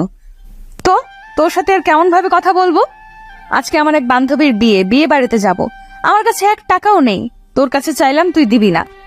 হ্যাঁ, আব্বুর কাছে টাকা চাইলে আমি অনেক পাবো, কিন্তু তাদের কাছে তো আমি এখন অন্য কারো বউ। তুই মাথা ঠান্ডা করো প্লিজ। চুপ, একদম চুপ, একদম কথা বলবি না। 5,000 টাকা দেওয়ার ক্ষমতা নেই, আমাকে বিয়ে করেছে। আমারও রাগ উঠে গেছে এমন কথা শুনে। দেখো নীলা, আমি কিন্তু তোমাকে বিয়ে করতে চাইনি, তুমি আমাকে বিয়ে করেছো। হ্যাঁ, সেটাই তো আমার জীবনের বড় ভুল, তোকে করুণা করে বিয়ে করেছি। মানে কি বলতে চাচ্ছ তুমি? কিসের করুণা? আরে তিশা যখন তোকে অপমান করতো, তোর জন্য আমার করুণা হতো, আর সেই কারণে তোর সাথে মিশেছি। কেন যে সেদিন পাগলের মতো তোকে বিয়ে করতে গেছিলাম। দেখো, বারবার বিয়ে করতে গেছিলাম বলে চিল্লাইও না। কি আমি চিল্লাচ্ছি? ছোট লোক, তোর সাথে কথা না বলাই ভালো। 2 পয়সা রোজগার করার ক্ষমতা নেই, আবার বড় বড় কথা। আমি আর কিছু বলছি না। কি হলো নীলার? নীলা তো এমন ছিল না, আমার সাথেই প্রথম এত খারাপ ব্যবহার করলো। শুধু কি টাকার জন্য, নাকি অন্য কোনো ব্যাপার আছে? খুব কষ্ট হচ্ছে এইসব কথা ভাবার সময়। আমাকে চুপ থাকতে দেখে নীলা রাগে গজগজ করতে করতে চলে গেল। আগে থেকে রেডি হয়েছিল, আগে কোথাও গেলে আমাকে নিয়ে যেত, কিন্তু ইদানিং আমাকে বলার প্রয়োজন মনে করে না। নীলা চলে যাওয়ার পর আমি ভাবছি কি থেকে কি হয়ে গেল কিছুই বুঝতে পারছি না। এসব কথা ভাবতে ভাবতে কখন যে চোখে জল চলে এসেছে সেটা আমি নিজেও জানি না। নীলা তো ঠিকই বলেছে, আমি কোনো কাজকর্ম করি না। নীলাকে বিয়ে করে ওর জীবন তো সত্যি নষ্ট করে দিয়েছি। আসলে বড়লোকদের মনে কি চলে তা কেউ জানেও না, বুঝতেও পারে না। নীলার ক্ষেত্রেও তাই হলো, কিন্তু বিয়ে যখন হয়েই গেছে একটু মানিয়ে নিলেই তো হতো। নীলা বাসা থেকে গেছে অনেকক্ষণ হয়ে গেছে, কিন্তু এখনো নীলা বাসায় আসছে না। অনেক রাত হয়ে গেছে, ফোন দিচ্ছি কিন্তু ফোন বারবার বন্ধ বলছে। খুব চিন্তা হচ্ছে নীলার জন্য, নানা রকম চিন্তা ভাবনা করছি। এরই মাঝে বাসার কলিং বেলের শব্দ। আমি রুম থেকে দৌড়ে বের হলাম কে এসেছে সেটা দেখার জন্য। নীলা এসেছে। নীলাকে দেখে মনে শান্তির পর্ব ফিরে আসলো। আম্মুর সাথে কি যেন কথা বলল, তারপর উপরে উঠে আসতে লাগলো। আমাকে দেখলো কিন্তু আমার সাথে একটাও কথা বলল না। অনেক অবাক হলাম। কিছু না বলে নীলার পেছনে পেছনে রুমে চলে গেলাম। রুমে গিয়ে, এতক্ষণ কোথায় ছিলে? বন্ধুর বিয়ে ছিল। ফোন বন্ধ কেন? ও চার্জ নেই মনে হয়। আমার তো চিন্তা হয় নাকি, সেই সকালে বের হয়েছ আর সারাদিন ফোন ছিল বন্ধ। একবারও অন্য কারো নাম্বার দিয়ে তো জানাতে পারতে। আগে তো সারাদিন ফোন দিয়ে সব বলতে, কিন্তু এখন এমন করছো কেন? আগে করেছি, যে এখন করতে হবে সেটার কি বাধ্যতামূলক নাকি? তুমি আমার সাথে এমনভাবে কথা বলছো কেন? কেমন ভাবে কথা বলছি? রেগে কথা বলছো কেন আমার সাথে? বারে, রাগ করার মতো কথা বললে রাগ করবো না? আমি এমন কিছু বলি নাই যে তুমি রাগ করবে। তোমার জন্য চিন্তা হচ্ছিল তাই জিজ্ঞেস করছি। আমার না এইসব ভালো লাগে না। আরে বিয়ে হয়ে গেছে বলি কি আমার কোনো স্বাধীনতা থাকবে না নাকি? আমার সব কাজে কি তোর নাক গলাতে হবে? আচ্ছা যাও, তুমি ফ্রেশ হয়ে আসো, পরে কথা হবে। নীলার সাথে ঝগড়া করার কোনো ইচ্ছা আমার নেই, তাই নীলাকে ফ্রেশ হতে পাঠিয়ে দিলাম। ফ্রেশ হয়ে বের হলো নীলা। চলো খেতে চলো। আমি বিয়ে বাড়ি থেকে খেয়ে এসেছি। একবারও জিজ্ঞেস করলো না আমি খেয়েছি কিনা। সারাদিন নীলার চিন্তায় কিছু মুখে তোলা হয়নি। আম্মু অনেকবার বলেছিল খেতে, কিন্তু খেতে ইচ্ছাই করে নাই নীলার চিন্তায়। আর যখন বাসায় আসলো, কই একসাথে খাবো তা না। আমার খুব ঘুম পাচ্ছে, আমি ঘুমাবো। হ্যাঁ চলো, আমিও ঘুমাবো। বিছানায় গিয়ে শুইলাম, কিন্তু এ কি, নীলা মাঝখানে কোলবালিশ রাখছে কেন? এই তুই মাঝখানে কোলবালিশ রাখছো কেন? আজ থেকে আমাদের মাঝে এটা থাকবে। কেন এটা থাকবে কেন? যাতে করে তুমি আমাকে টাচ করতে না পারো। যে স্বামী তার স্ত্রীকে হাত খরচের টাকা দেয় না, সেই স্বামীর অধিকার নেই টাচ করার। নীলার কথা শুনে অনেক বড়সড় একটা ধাক্কা খেলাম। মেয়ে বলে কি, যে মেয়ে আমাকে জড়িয়ে ধরা ছাড়া ঘুমাতে পারতো না, সেই মেয়েটা কি? না, আর ভাবতে পারছি না। এসব ভাবলেই কান্না আসছে, কিন্তু কান্না করতেও তো পারবো না। ছেলেদের দেখি কান্না করতে নেই। নীলা মাঝখানে বালিশ রেখে অন্য পাশে ঘুরে রইল। আমিও আর কিছু বললাম না। অনেক চেষ্টা করেছি, কিন্তু কিছুতেই ঘুম আসছে না। আসলে নীলা জড়িয়ে না ধরলে ঘুম আসে না। কেমন জানি একটা বদভ্যাস হয়ে গেছে অল্প কয়েকদিনে। অনেক রাত হয়ে গেছে, ঘুম আসছে না। এতক্ষণে নীলা নিশ্চয়ই ঘুমিয়ে পড়েছে, তাই আমি কোলবালিশ সরিয়ে নীলাকে জড়িয়ে ধরলাম। এই তো এখন ঘুম আসছে, প্রায় ঘুম চলে এসেছে। তখন নীলা ঠাস করে একটা চড় আমার কালে বসিয়ে দিল। উফ, কি ব্যথা! ওই তোরে বলেছিলাম তুই আমাকে টাচ করবি না, কিন্তু তোর সাহস হলোটা কি করে আমাকে টাচ করার? কি করব, আমার তো ঘুম আসে না তোমাকে জড়িয়ে না ধরলে। ঘুম না আসলে না আসুক, তবু তুই আমাকে জড়িয়ে ধরবি না। প্লিজ আমার সাথে এমন করো না, আমার রাতের ঘুম কেড়ে নিও না। ওই তুই তোর কথা বন্ধ কর আর চুপচাপ ঘুমিয়ে পড়। আর খবরদার, আবার যদি বালিশ সরিয়ে আমাকে জড়িয়ে ধরেছিস তবে কিন্তু খারাপ কিছু হবে, বলে দিলাম। কি আর করবো, সেই সকাল থেকে আমাকে অপমান করে যাচ্ছে, এখন আর সহ্য করা যাচ্ছে না। তাই আমিও অন্য পাশে ঘুরে ঘুমানোর মিথ্যা চেষ্টা করছি, আর নিজের অজান্তে অনেক কান্না করেছিলাম। নির্ঘুম সারা রাত কাটালাম। নীলা আগে প্রতিদিন সকালে উঠে আমাকে ডেকে দিত, কিন্তু আজকে দিল না। আমি অনেকক্ষণ শুয়েছিলাম, কিন্তু নীলা একবার আমাকে ডাক দিল না। আমি নিজেই উঠে বসলাম। নীলা ফ্রেশ হয়ে বের হলো। নীলা আমাকে দেখে জিজ্ঞাসা করলো, কি ব্যাপার, তোমার চোখ এত লাল কেন? সারা রাত না ঘুমানোর জন্য হয়তো লাল হয়ে গেছে। নীলাকে সেটা না বলে বললাম, চোখ কি যেন গেছিল। ও যাও, ফ্রেশ হয়ে নাও। কলেজ যাবে না? হ্যাঁ যাব। তারপর আমি ফ্রেশ হতে চলে গেলাম। ফ্রেশ হয়ে বের হয়ে দেখি নীলা প্রায় রেডি হয়ে গেছে। আমিও রেডি হতে লাগলাম। কি ব্যাপার, আর কতক্ষণ লাগবে? এই তো হয়ে গেছে। তুমি তাহলে পরে এসো, আমি গেলাম। আমার তো প্রায় হয়ে গেছে। আমার তাড়া আছে, আমাকে এক্ষুনি যেতে হবে। নীলা চলে গেল। আবারও খুব অবাক হলাম যে নীলা কিনা আমাকে রেখে একা কলেজে যেতেই চাইতো না, সেই নীলা আজকে আমাকে রেখেই চলে গেল। আমি আর সেদিন কলেজে গেলাম না, বাসায় ছিলাম। নীলা কলেজ থেকে ফিরে এসেছে। কি ব্যাপার, আজ কলেজে গেলে না যে? এমনি। আর কিছু বলল না, আমিও বললাম না। একটা কথা বলা হয়নি, আমাদের বিয়ে হয়েছে সেটা অনেক কম লোক জানে, কলেজে কেউ জানে না। সেদিন রাতেও আগের দিনের মতো হলো। মাঝখানে কোলবালিশ রেখে নীলা ঘুমিয়ে পড়েছে। আমিও মাঝরাতে নীলাকে জড়িয়ে ধরেছিলাম। তারপর আগের রাতের মতো নীলা আমাকে ঠাস করে একটা চর মেরে চলে যায়। মানে রাগ করে সেদিন রাতে নীলা অন্য রুমে ঘুমাতে যায়। আমি অনেক আটকাতে চেয়েছি, কিন্তু নীলা আমার কোনো কথা না শুনে চলে যায় অন্য রুমে। এইভাবে আমাদের দূরত্ব বাড়তে থাকে। আগে নীলা আমাকে একা অপমান করলে ইদানিং আমার আব্বু আম্মুকে অপমান করে। একদিন আম্মু নীলাকে রান্নার কাজে সাহায্য করতে বলেছিল, আর নীলা তার বিপরীতে জবাব দিয়েছিল সে কাজের লোক নাকি যে সে রান্না করবে। এক কথায় দুই কথায় তাদের মাঝে ঝগড়া লেগে যায়। নীলা যা না তাই বলে আমার আম্মুকে অপমান করছে। আমি সেটা নীরবে সহ্য করব না। আমি গিয়ে আমার সমস্ত শক্তি দিয়ে নীলার গালে চর মারি। নীলা চর খেয়ে বলে, ছোট লোকের বাচ্চা, তোর সাহস হয় কি করে আমার গালে হাত তোলার? আমার আব্বু আম্মু আমাকে কোনোদিন মারলো না, আর তুই একটা ছোট লোক হয়ে আমাকে মারলি? তোকে এই অধিকার কে দিয়েছে? তুই নিজেই সেই অধিকার দিয়েছিস, বলে গেছিস নাকি? হ্যাঁ, আজ থেকে ভুলে যাব। আমি থাকবো না আর তোর বাসায়। আমাকে মুক্তি দে, আমাকে স্বাধীনতা দে। যা যা, অনেক হয়েছে। তুই যা চাইলি তাই হবে। হ্যাঁ, আমি আজকে এই বাসা ছেড়ে আমার বাসায় চলে যাব। কেন থাকবো তোর বাসায়? তোর অপমান সহ্য করার জন্য? না, কোনোদিন না।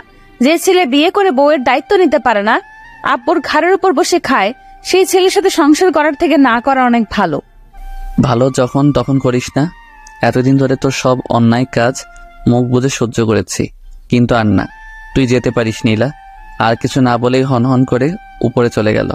আমি আম্মুর কাছে নীলার হয়ে ক্ষমা চেয়ে নিলাম। কিছুক্ষণের মধ্যে নীলা ব্যাগ গুছিয়ে নিচে চলে এসেছে। গেলাম আমি, এই বাসা থেকে বোরিং হয়ে গেছি। আমি আর নীলাকে আটকালাম না। নীলা চলে গেছে। 2 ঘন্টা পর নীলার আব্বুর ফোন। আমি কল রিসিভ করে সালাম দিলাম। বাবা, তোমার আর নীলার কি কিছু হয়েছে?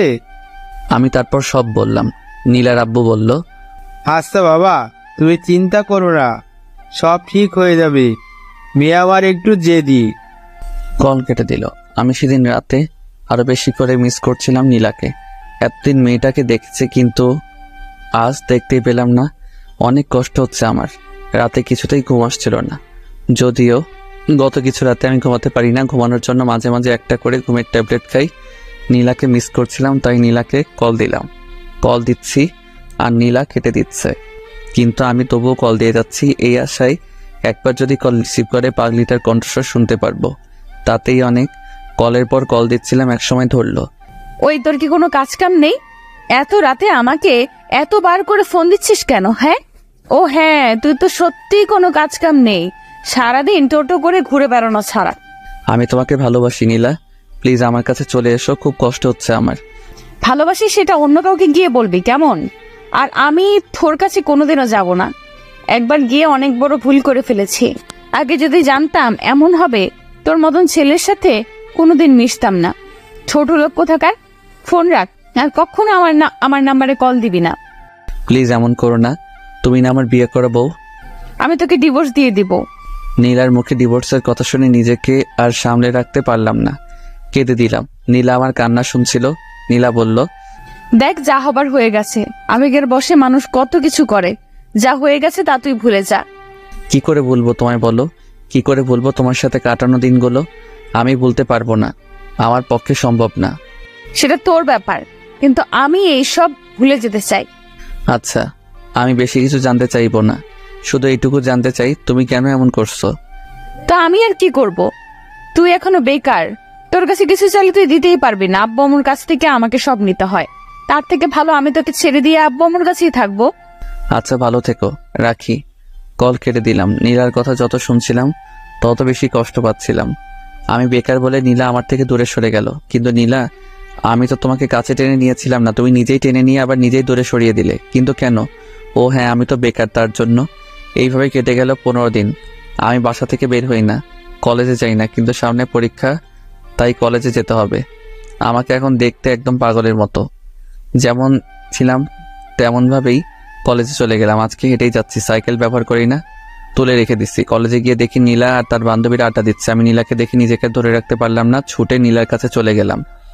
নীলার কাছে যাওয়ার পর নীলার হাত ধরলাম।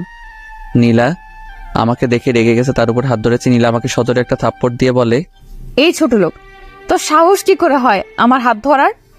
নীলা তুমি আমার। আমি তোর কি শুনি? আমি তোর কেউ না। আমার কথা পুরোটা শেষ করার আগে নীলা কথাটা বললো, আমার ভালো লাগছে না। গত কয়েকদিন ধরে সময় মতো খাই না, ঘুমাই না, শরীর এমনিতেই দুর্বল ছিল, তার উপর রোদে হেঁটে এসেছি, খুব খারাপ লাগছে। আমি চুপ করে দাঁড়িয়েছিলাম। কিরে কিছু বলছিস না কেন? আমি আর দাঁড়িয়ে থাকতে পারছিলাম না, মাথাটা ঘুরছে, আমি বসে পড়লাম। কিরে ভিক্ষা করবি নাকি এমন ভাবে বসে আছিস কেন? কিছু বলছি না, চুপ করে বসে আছি। নীলা রেগে সেখান থেকে চলেই গেল। আমিও নীলার পেছন পেছন চলতে শুরু করলাম। খুব কষ্ট হচ্ছে, তবুও নীলার পেছন নিয়েছি। হঠাৎ আবারও আমার মাথা ঘুরে যায়। এইবার আর নিজেকে সামলাতে পারলাম না। মাথা ঘুরার কারণে এবার আমি পড়ে যাই, কিছু মনে নেই। আর তারপর যখন জ্ঞান আসে তখন দেখি কলেজের কিছু বড় ভাই আমার মাথায় পানি ঢালছিল। নীলা আমাকে দেখেও আমার কাছ থেকে চলে গেছে। এইবার সব থেকে বড় ধাক্কা খেলাম। আমি বড় ভাইয়াদের ধন্যবাদ দিয়ে বাসায় চলে আসলাম। যদিও ভাইয়ারা বলেছিল আমাকে বাসায় পৌঁছে দিবে, কিন্তু আমি তাদের কোনো সাহায্য নিয়েছিলাম না। আমি একাই বাসায় চলে আসি। আম্মু বলল, কি হয়েছে? আমি কোনো উত্তর না দিয়ে নিজের রুমে চলে গেলাম। তারপর ফুল সাউন্ডে গান ছেড়ে আমি প্রচণ্ড জোরে কান্না করতে শুরু করলাম। কান্না করছি তো করেই যাচ্ছি। একসময় নিজেকে বোঝালাম যে আমাকে ইনকাম করতে হবে, নীলাকে দেখিয়ে দিতে হবে। নীলা আমাকে অনেক অপমান করেছে। আর না, আমি গোসল করলাম, তারপর খেতে এলাম। গেল কয়েকদিন সময় মতো কিছু খাওয়া হয় না। এখন থেকে আগে নিজেকে ঠিক রাখবো, তারপর বাকি চিন্তা। আমি আর নীলার কথা ভেবে একদম কষ্ট পাবো না, অনেক হয়েছে। খেয়ে দিয়ে একটু বের হলাম। আমার এক বন্ধুর সাথে দেখা হলো, মানে স্কুল লাইফের। ওর আব্বু বড় এক কোম্পানি আছে। আর হ্যাঁ, আমি এসএসসি পরীক্ষার সময় ওকে অনেক কিছু দেখিয়েছিলাম। যদি আমি না দেখাতাম তবে বেচারা নিশ্চিত ফেল করত। বন্ধুর নাম রাফি। রাফি আমাকে দেখে আমার দিকে এগিয়ে এলো। হ্যাঁ দোস্ত, কি খবর? তোর চেহারা এমন হয়েছে কেন? তারপর রাফিকে সব বললাম। আরে এই ব্যাপার, আমি কালকে আব্বুকে বলে তোর জন্য কাজের ব্যবস্থা করে দিচ্ছি। হ্যাঁ দোস্ত, সেটা করলে অনেক ভালো হয়। তুই কোনো চিন্তা করিস না, ভাবি ভুল করেছে, দেখবি সব ঠিক হয়ে যাবে। হ্যাঁ, কাল তুই কাজে জয়েন করিস। তারপর রাফি আর আমি মিলে একটু ঘুরে বেড়ালাম। পরদিন সকালে আম্মুকে বললাম, আম্মু আমি অফিস যাচ্ছি। মানে অফিস? কিসের অফিস? তোর তো কলেজ আছে। আম্মু আমি আর পড়ালেখা করব না, আগে রোজগার করেই দেখিয়ে দিব আমিও পারি। হঠাৎ এমন কেন বলছিস বাবা? তোর কি টাকার দরকার? টাকার দরকার হলে আমাকে বল, আমি সব ব্যবস্থা করে দিচ্ছি। না আম্মু, আমার টাকার দরকার না, তবে যে জন্য আমি এমন করছি সেটা এতদিন তোমার কাছ থেকে গোপন রেখেছিলাম। কি গোপন রেখেছিলি বাবা? তারপর আমি আম্মুকে নীলার সব কথা বলি। এত কিছু হয়ে গেল আর তুই আজকে আমাদের বললি? আম্মু আমি ভেবেছিলাম সব ঠিক হয়ে যাবে, কিন্তু সেটা তো আর হলো না। তাই আম্মু, আব্বু তো আমাকে বাইকের কথা বলেছিল। অফিস যখন করব একটা বাইক খুব দরকার। আব্বুকে বলে একটা ম্যানেজ করে দাও না। তুই কোনো চিন্তা করিস না বাবা, আজকে এই বাইক পেয়ে যাবি। আম্মুকে সালাম করে অফিসের উদ্দেশ্যে বের হলাম। একটা রিক্সা নিলাম। অফিসে যাওয়ার আগে আমি রাফিকে ফোন দিলাম। রাফি বলল, তুই অফিসে আয়, আমি অফিসেই আছি। আমি অফিস চলে গেলাম, কিন্তু দারোয়ান আমাকে ঢুকতে দিচ্ছে না। তাই আবার রাফিকে ফোন দিলাম। রাফি নিজেই নিচে চলে এলো।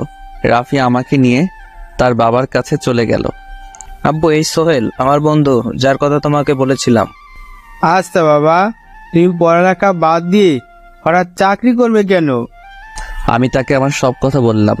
রাফির আব্বু আমার কথা শুনে বলল, বাবা তুমি এক কাজ করো, তুমি চাকরিও করো সাথে পড়ালেখাও করো। না স্যার, আমি চাকরিতেই আমার মনোনিবেশ করতে চাই। আমার কথা শুনে রাফির আব্বু আর কিছু বলল না, আমাকে কাজ দিয়ে দিল। কাজ খুব সহজ। কে কখন অফিসে আসলো সেটা লেখা, আর কে কি কাজ করছে সেগুলো মনিটর করা। বেতন নাকি 25,000 টাকা। যদিও আমি এই কাজে এত বেতন আশা করি নাই। রাফি আমাকে অফিস রেখে চলে গেল। রাফির আব্বু আমাকে আমার বসের সাথে পরিচয় করিয়ে দিল। বস আমাকে দেখে কেন জানি না জড়িয়ে ধরে কান্না করে দিল। আমি আর রাফির আব্বু এমন কাজে অবাক। কি ব্যাপার কামাল সাহেব, এমন ভাবে কান্না করছেন কেন? আসলে আমার ছেলের কথা খুব মনে পড়ে গেছিল। কেন, আপনার ছেলের কি কিছু হয়েছে? আসলে বাবা, ওনার ছেলে কিছুদিন আগে রোড অ্যাক্সিডেন্টে মারা যায়। ও স্যার, আমি সরি, আপনাকে মনে হয় কষ্ট দিয়ে ফেলেছি। না বাবা, কোনো কষ্ট না। তুমি কি নতুন? হ্যাঁ, আজ থেকেও তোমার আন্ডারেই কাজ করবে। একটু বুঝিয়ে সুঝিয়ে দিও, একদম বাচ্চা ছেলে তো। আপনি কোনো চিন্তা করবেন না স্যার, আমি এই ছেলেকে এমনভাবে তৈরি করব, দেখবেন একদিন আপনি এই ছেলেকে নিয়ে গর্ববোধ করবেন আর আমাকে ধন্যবাদ দিবেন। রাফির আব্বু আরো কিছু কথা বলে সেখান থেকে চলে গেল। আচ্ছা বাবা, তোমার বয়স তো একদম কম, তোমার তো পড়ালেখা করার বয়স, তুমি এই বয়সে চাকরি করবে কেন? আমি বসকেও সব বললাম। তুমি চিন্তা করো না, মন দিয়ে কাজ করো, আমি তো আছি। যদি কোথাও না বোঝো তাহলে আমাকে বলো, আমি তোমাকে সব বুঝিয়ে দিব। তারপর বস আমাকে কাজগুলো বুঝিয়ে দিল। আমি আমার কাজে লেগে গেলাম। যদিও প্রথম দিন ছিল, অল্প কিছু ভুল ছাড়া প্রায় সব কাজ ভালোভাবেই করতে পেরেছিলাম। বস ও রাফির আব্বু এমনটা দেখে খুব খুশি হলো। আমি তো বিশ্বাস করতেই পারছি না তুমি এত নিখুঁতভাবে কাজ করবে। স্যার, এই ছেলে আরো অনেক কিছু করবে। তোমার জন্য শুভ কামনা রইল। আমি তাদের দুজনকে ধন্যবাদ দিলাম। সারাদিন কাজ করলাম। কাজের চাপে নীলার কথা মনেই পড়ে নাই। খুব ভালোভাবে দিন কেটে গেল। সন্ধ্যায় বাসায় এসে দেখি আব্বু আমার জন্য নতুন বাইক কিনে রেখে দিয়েছে। ও শান্তি লাগছে। কাল থেকে তাহলে আর রিকশায় করে যেতে হবে না। আমি আব্বু আম্মুর জন্য মিষ্টি নিয়ে এসেছিলাম। তাদের মিষ্টি মুখ করিয়ে আমি রুমে চলে গেলাম। ফ্রেশ হয়ে খেয়ে দিয়ে আবার রুমে চলে গেলাম। নীলার কথা আবার মনে পড়ছে। ফোন হাতে নিয়ে বসে আছি আর ভাবছি নীলাকে কল দিব কি দিব না। একসময় ভাবলাম না থাক, এখন তো অল্প খারাপ লাগছে। নীলাকে ফোন দিলে নীলা অনেক কথা শোনাবে, যেগুলো আরো কষ্টদায়ক হবে। আমি তো ভেবেই নিয়েছি নীলাকে আর ফোন দিব না। যত কষ্ট হোক নীলাকে এবার ভুলে যেতেই হবে। আমি আর ফোন না দিয়ে ঘুমিয়ে পড়লাম। আম্মুর ডাক শুনে ঘুম ভাঙে। 8টায় অফিস যেতে হবে। আমি সে কথা আম্মুকে আগে থেকে বলে রাখছিলাম। আমি উঠে ফ্রেশ হয়ে নাস্তা করে নতুন বাইক নিয়ে বেরিয়ে পড়লাম। এক বন্ধু বাইক দিয়ে চালানো শিখেছিলাম, তাই কোনো প্রবলেম হবে না আশা করা যায়। আমি বাইক নিয়ে বের হয়েছি। কিছু দূর যেতেই দেখি তিশা দাঁড়িয়ে আছে। আমাকে দেখে তিশা ডাক দিয়ে বলে, এই সুহেল, একটু শোনো না। হ্যাঁ বলো। তুমি তো কলেজে যাচ্ছ তাই না? আমাকে সাথে নিয়ে যাবে? আসলে আমার গাড়ি কিছুদিন ধরে প্রবলেম দিচ্ছে। আমি তো অফিস যাচ্ছি।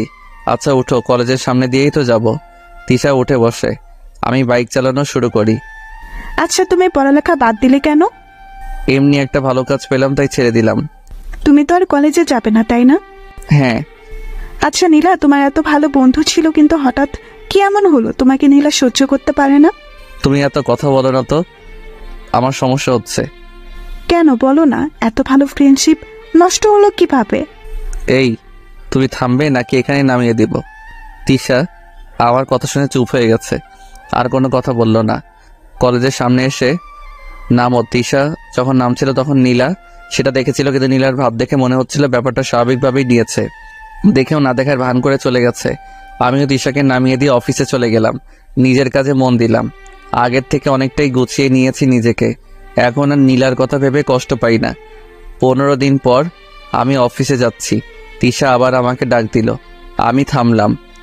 আচ্ছা, আমি প্রতিদিন দেখি তুমি একা একাই রাস্তা দিয়ে যাও। এক কাজ করবে, আমাকে প্রতিদিন নিয়ে যাবে, তাহলে আমার গাড়ির তেল খরচের টাকা বেঁচে যাবে আর কি। আমি ভাবলাম আমি তো একাই যাই, তিশাকে নিলে তেমন সমস্যা হবে না। আমি বললাম আচ্ছা। তুমি তো মনে হয় আজকে গাড়িতে যাবে না, তাই তো? তোমার বাইক থাকতে গাড়িতে কেন যাবো বলো তো? তাহলে কথা না বাড়িয়ে ওঠো। তিশা বাইকে উঠে পড়ল, তবে এমনভাবে আমার গা ঘেঁষে বসেছে আমার কাতুকুতু লাগছে। আচ্ছা, একটা কথা জিজ্ঞেস করি? হ্যাঁ করো। তোমার কি কোনো গার্লফ্রেন্ড আছে? না, আমার কোনো গার্লফ্রেন্ড নেই। যেটা জানতে চেয়েছো আমি সেটার উত্তর দিয়েছি। সত্যি আমার কোনো গার্লফ্রেন্ড নেই। যদি জানতে চাইতো বউ আছে কিনা, তবে বলতাম হ্যাঁ আছে। তবে সেটা এখন শুধু কাগজে কলমে, কবে জানি না ডিভোর্স লেটার হাতে পাবো। তাহলে তো ভালোই হলো। কিসের ভালো আর কেন ভালো? আমি প্রতিদিন তোমার বাইকে যাব, কেউ কিচ্ছু বলবে না তাই। কথা বলতে বলতে কলেজের সামনে চলে এসেছি। সেদিনও নীলা দেখলো কিন্তু কোনো রিয়াক্ট করলো না। এইভাবে আমি এখন প্রতিদিন তিশাকে কলেজে ছেড়ে দেই। নীলা প্রথম কোনো রকম রিয়াক্ট না করলো, ইদানিং দেখি নীলা কেমনভাবে যেন তাকিয়ে থাকে। মাঝে মাঝে মনে হয় খুব রেগে আছে, কিন্তু আমি সেই দিকে কোনো খেয়াল করি না। আমি এমনভাবে নীলার দিকে তাকিয়ে থাকি কেউ বুঝতে না পেরে। আজকে আমি প্রথম বেতন পেয়েছি, খুব ভালো লাগছে নিজের ইনকাম করা টাকা হাতে পেয়ে। অফিস থেকে বের হয়ে আমি শপিং মলে গেলাম। সেখান থেকে আব্বু আম্মু আর নীলার জন্য কিছু জামা কাপড় কিনলাম। বাসায় এসে আব্বু আম্মুকে আমার প্রথম রোজগারের টাকা দিয়ে কেনা জিনিসগুলো দিলাম। আব্বু আম্মু এত খুশি হলো বলে বোঝানো যাবে না। পরদিন আমি একটু আগে বাসা থেকে বের হলাম, সাথে নীলার জন্য কেনা শাড়ি নিয়ে কলেজে গেলাম। দেখলাম নীলা তার বান্ধবীদের সাথে বসে আছে। আমি গিয়ে নীলাকে ডাক দিলাম। নীলা উঠে এলো। কি ব্যাপার, ডাক দিলি কেন? এই নাও, এটা তোমার জন্য, আমার রোজগার করার টাকা দিয়ে কিনেছি। শাড়িটা নীলার দিকে এগিয়ে দিয়ে বললাম। নীলা সেটা না নিয়ে আমাকে অনেক কথা শুনিয়ে চলে গেল। মনটা আবার খারাপ হয়ে গেল। আমি শাড়ি নিয়ে বের হচ্ছিলাম, তখন দেখি তিশা আসছে। তিশা আমাকে দেখে আমার দিকে রেগে আসছে। আমার কাছে এসে, এই তুমি আমাকে আজ রেখে আসছো কেন? এমনি। তোমার হাতে কি? শাড়ি। নিশ্চয়ই আমার জন্য এনেছো, আর আমাকে সারপ্রাইজ দিবে বলেই আগেই চলে আসতো, তাই না? হ্যাঁ। না মানে? হয়েছে, আর বলতে হবে না। শাড়ি এনেছো কিন্তু সেটা দেবার মতো সাহস নেই, ভীতু কোথাকার। তিশা আমার হাত থেকে শাড়ির প্যাকেট নিয়ে নিল। শাড়ি বের করে দেখে বলল, খুব সুন্দর হয়েছে। তাহলে আমি আজ যাই, অফিসে দেরি হয়ে যাচ্ছে। আর একটু থাকো না। না, দেরি হয়ে যাবে। চলে গেলাম। পরদিন সকালে দেখি তিশা আমার দেওয়া শাড়ি পরে দাঁড়িয়ে আছে। এই তোমার ড্রেস কই? আজকে তো কলেজে অনুষ্ঠান আছে, তাই আমি শাড়ি পরেছি। আমি তিশাকে বাইকে তুলে নিলাম। কলেজের সামনে যখন নামিয়ে দিচ্ছিলাম তখন দেখি নীলা তার বান্ধবীদের সাথে আসছে। নীলাকে শুনিয়ে বললাম, তিশা একটা কথা বলি। হ্যাঁ বলো। তোমাকে এই শাড়িটা অনেক সুন্দর মানিয়েছে। এই শাড়িটা তোমার জন্যই পারফেক্ট। সবাইকে তো আর সবকিছুতে মানায় না, এই শাড়ি শুধু তোমাকেই মানায়। ও হ্যাঁ, আমি তো ভুলেই গেছিলাম। কি আছে এতে? খুলেই দেখো। খুলে দেখি একটা ঘড়ি। তোমার জন্য। খুব সুন্দর। পরো। তুমি পরিয়ে দাও। আমরা যখন কথাগুলো বলছিলাম নীলা একটু দূরে দাঁড়িয়ে আমাদের সব কথা শুনতেছিল। তিশা আমাকে ঘড়ি পরিয়ে দিচ্ছে। তখন নীলার দিকে তাকিয়ে দেখি চোখ দুটো লাল হয়ে গেছে, চোখ দিয়ে পানি পড়ছে, আর আমাদের দিকে করুণ দৃষ্টিতে তাকিয়ে আছে। আমি নীলার দিকে যখন তাকালাম, নীলা তাড়াতাড়ি করে চোখ মুছে নিল। তিশা, তোমাকে অনেক ধন্যবাদ। ধন্যবাদ দেওয়ার কি আছে? সত্যি বলতে ঘড়িটা তোমার হাতে না অনেক ভালো মানিয়েছে। হ্যাঁ, তোমার পছন্দ আছে, সবাই তো আর তোমার মতো পছন্দ করতে পারে না। আবার নীলার দিকে তাকিয়ে দেখি আবার চোখ দিয়ে পানি পড়ছে, তবে আগের থেকে বেশি। কিন্তু নীলা এত কান্না করছে কেন? দূর, সেটা আমার দেখার বিষয় না। তিশা, আমি যাই, অফিসে দেরি হয়ে যাচ্ছে। হ্যাঁ যাও, দেখে শুনে যেও। আমি অফিসে চলে গেলাম। নীলার জন্য মায়া হচ্ছে। ও যখন কান্না করছিল একদম শিশুদের মতো লাগছিল। আমি এত কিছু না ভেবে নিজের কাজে মন দিলাম। সারাদিন কাজ করে খুব ক্লান্ত হয়ে গেছে। অন্যদিনের তুলনায় আজকে একটু বেশি কাজ ছিল। অফিস শেষ করে বাসায় ফিরবো, তখন তিশার ফোন। হ্যালো। হ্যালো। এই তুমি কান্না করছো কেন? তিশা কিছু না বলে কান্না করেই যাচ্ছে। কি ব্যাপার, তুমি কান্না করছো কেন? তিশা কিছু না বলে শুধু এইটুকু বলল, তাদের বাসায় যেতে হবে। কেন, তোমাদের বাসায় কি? প্লিজ আসো না একটু। আমি আর কথা বাড়ালাম না, তিশাদের বাসায় চলে গেলাম। বাসার কলিং বেল চাপার সাথে সাথে দরজা খুলে দিল। তুমি কে বাবা? জি, আমি সোহেল। তিশা আমাকে আসতে বলেছে। ও তুমি সেই। আসো বাবা, ভেতরে এসো। দেখো না মেয়েটা সেই কখন থেকে কেঁদে যাচ্ছে। আমি তিশার কাছে গিয়ে বললাম, এই তুমি অমনভাবে কাঁদছো কেন? নীলা বলছে সে নাকি তোমার গার্লফ্রেন্ড। তিশান এমন কথা শুনে আমি তো অবাক। আমি বললাম, কখন বলছে এই কথা? সকালে যখন তুমি চলে গেলে তখন। আমি কি বলবো, আমার কিছু বলার নেই, শুধু রাগ হচ্ছে নীলার উপর। এইভাবে আমাকে কালার করলো কেন? আচ্ছা, নীলা যদি আমার গার্লফ্রেন্ড হয়েও থাকে, এতে তোমার কান্না করার কি আছে? কি নেই সেটা বলো, আমি তোমাকে অন্য কারোর সাথে ভাগ করে নিতে পারবো না। মানে এখানে ভাগাভাগির কি আসলো, কোথা থেকে? সেটা তুমি বুঝবে না। তুমি তো মনে হয় অফিস থেকে আমাদের বাসায় আসছো, তাই না? হ্যাঁ, বাসায় যাওয়ার সুযোগ দিলে তো আমি বাসায় যাব। আচ্ছা যাও, তুমি ফ্রেশ হয়ে আসো, আমি আম্মুকে বলে খাবার দিচ্ছি। না, আমি বাসায় গিয়ে খাবো। তুমি আমাদের বাসায় না খেলে কিন্তু আমি কান্না করব, আর আমিও কিচ্ছু খাবো না। কি পাগলি মেয়ের বাবা। তিশার পাগলামির কারণে আমি তিশাদের বাসায় সেদিন খেয়ে বাসায় ফিরলাম। বাসায় এসে আব্বু আম্মুর সাথে কিছু কথা বলে রুমে চলে গেলাম। ঘুমানোর জন্য প্রস্তুতি নিচ্ছি, ঠিক তখন অচেনা একটা নাম্বার থেকে কল আসে। আমি কল রিসিভ করলাম। সালাম দিয়ে বললাম, কে? ওপাশ থেকে একটা মেইলি কণ্ঠ বলে, আমি কি সেটা না জানলেও চলবে? তা আজকাল দেখছি বাসায় বউ রেখে অন্য মেয়েদের সাথে ঘোরাঘুরি হচ্ছে। সরি, আপনি মনে হয় কোথাও ভুল করছেন। ভুল কেন করতে যাব? আমি তো ঠিকটাই বললাম। আপনি পুরোপুরি ভুল বলছেন। আমার বাসায় কোনো বউ নেই। আপনি মনে হয় ভুল নাম্বারে কল দিয়েছেন। আচ্ছা, আমি একটু চেক করে নিচ্ছি। কিছুক্ষণ পর মেয়েটি, সরি ভাইয়া, খুব দুঃখিত, আসলে আপনার নাম্বার আর আমার ফ্রেন্ডের নাম্বার প্রায় সেম, শুধু যেখানে 5 হবে সেখানে 4 দিয়ে ফেলেছি। আমি খুব সরি। সেটা বুঝলাম, তা আপনার ফ্রেন্ড কি করেছে জানতে পারি? আসলে আমার ফ্রেন্ড বিয়ে করেছে, 1 বছর হতে চলেছে। আজ দেখি অন্য একটা মেয়ের সাথে ঘুরছে। আচ্ছা, একটা কথা বলি, হ্যাঁ, অন্য মেয়ের সাথে ঘুরলেই কি প্রেম হয় নাকি? হতে পারে তারা পুরনো ফ্রেন্ড, অনেকদিন পর দেখা হয়েছে তাই। হ্যাঁ, আমি যতদূর জানি মেয়েটি আমার ফ্রেন্ডের অনেক আগেকার বন্ধু। আচ্ছা, আমি আর একটা কথা বলি, আপনার ফ্রেন্ড যদি আপনাকে নিয়ে ঘুরে বেড়ায় তাহলে কি আপনার সাথে তার প্রেম হবে? মেয়েটি মনে হয় আমার কথায় কিছুটা লজ্জা পেল, বলল, হ্যাঁ সত্যি বলেছেন, আমারই এমন ভাবে ভাবা উচিত হয় নাই। হ্যাঁ, কোনো কিছু ভালো করে না জেনে আগে মন্তব্য করবেন না। আমিও কল কেটে দিলাম, খুব ঘুম পাচ্ছে। পরদিন আম্মুর ডাকে ঘুম ভাঙে। শোন, তুই অফিস থেকে ছুটি নিয়ে নে। কেন আম্মু? হঠাৎ ছুটি নিব কেন? অনেক দিন হলো আমরা সবাই কোথাও ঘুরতে যাই না। কিন্তু আব্বু। কোনো কিন্তু নয়। আমি আর কি করব, ছুটি নিয়ে নিলাম, 7 দিনের ছুটি। শুধু বসকে বলেছিলাম আব্বু আম্মুর সাথে একটু বেড়াতে যেতে হবে। বস আর কিছু বলল না। আমি আম্মুকে বললাম, হঠাৎ খালার বাসায় কেন যাচ্ছি? আরে আমরা কিছুদিনের জন্য বেড়াতে যাব তাই। ও আচ্ছা, তাহলে তো ট্রেনে যেতে হবে। তাই টিকিট কেটে ট্রেনে উঠে পড়লাম। আব্বু আম্মুর সাথে আমার সিট পড়ল না। ভাগ্য খারাপ, অন্য জায়গাতে বসতে হয়েছে। আমি আমার সিটে বসে আছি। কিছুক্ষণ পর একটা অবাক করা ব্যাপার, আরে এ তো নীলা। নীলা আমার মুখোমুখি সিটে বসেছে। নীলাও মনে হচ্ছে আমাকে দেখে অবাক হয়েছে, যেভাবে তাকিয়ে আছে। আমি নীলার দিক থেকে নজর সরিয়ে নিলাম। কেউ কাউকে কিছু বললাম না। আগের দিনের ঘটনার জন্য নীলার উপর রাগ হলেও নীলাকে দেখার পর কেন জানি না সব রাগ উধাও হয়ে গেছে। অনেকক্ষণ হলো চুপচাপ বসে আছি। মাথায় একটা দুষ্ট বুদ্ধি এলো। আমি ফোন বের করে দিলাম তিশাকে কল। তিশার সাথে কথা বলতে লাগলাম। হ্যাঁ তিশা, আমিও তোমাকে মিস করব। নীলা তো রেগে আগুন হয়ে গেছে। আরে না না, অন্য কোনো মেয়ে নেই, আর একটা আছে, কিন্তু তার দিকে তাকানোর থেকে না তাকানো অনেক ভালো।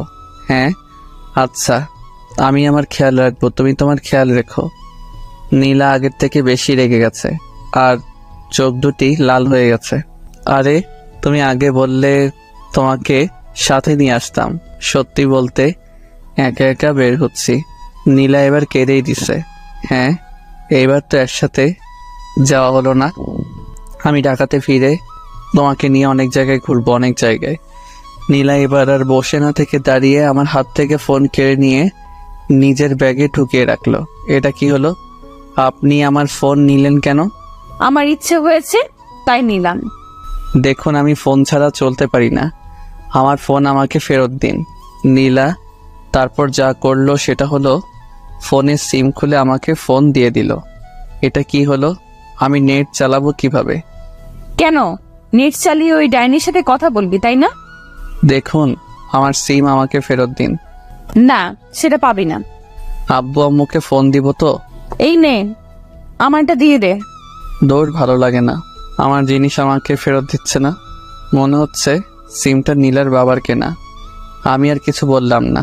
চোখ বন্ধ করে 2 কানে হেডফোন গুজে গান শুনতে লাগলাম। কে যেন আমার কান থেকে হেডফোন খুলে নিল। আমি চোখ খুলে দেখি নীলা। এই আপনার সমস্যা কি শুনি? আপনি আমার জিনিসে যখন তখন হাত দেন কেন? সেটা তোকে বলতে যাবো নাকি?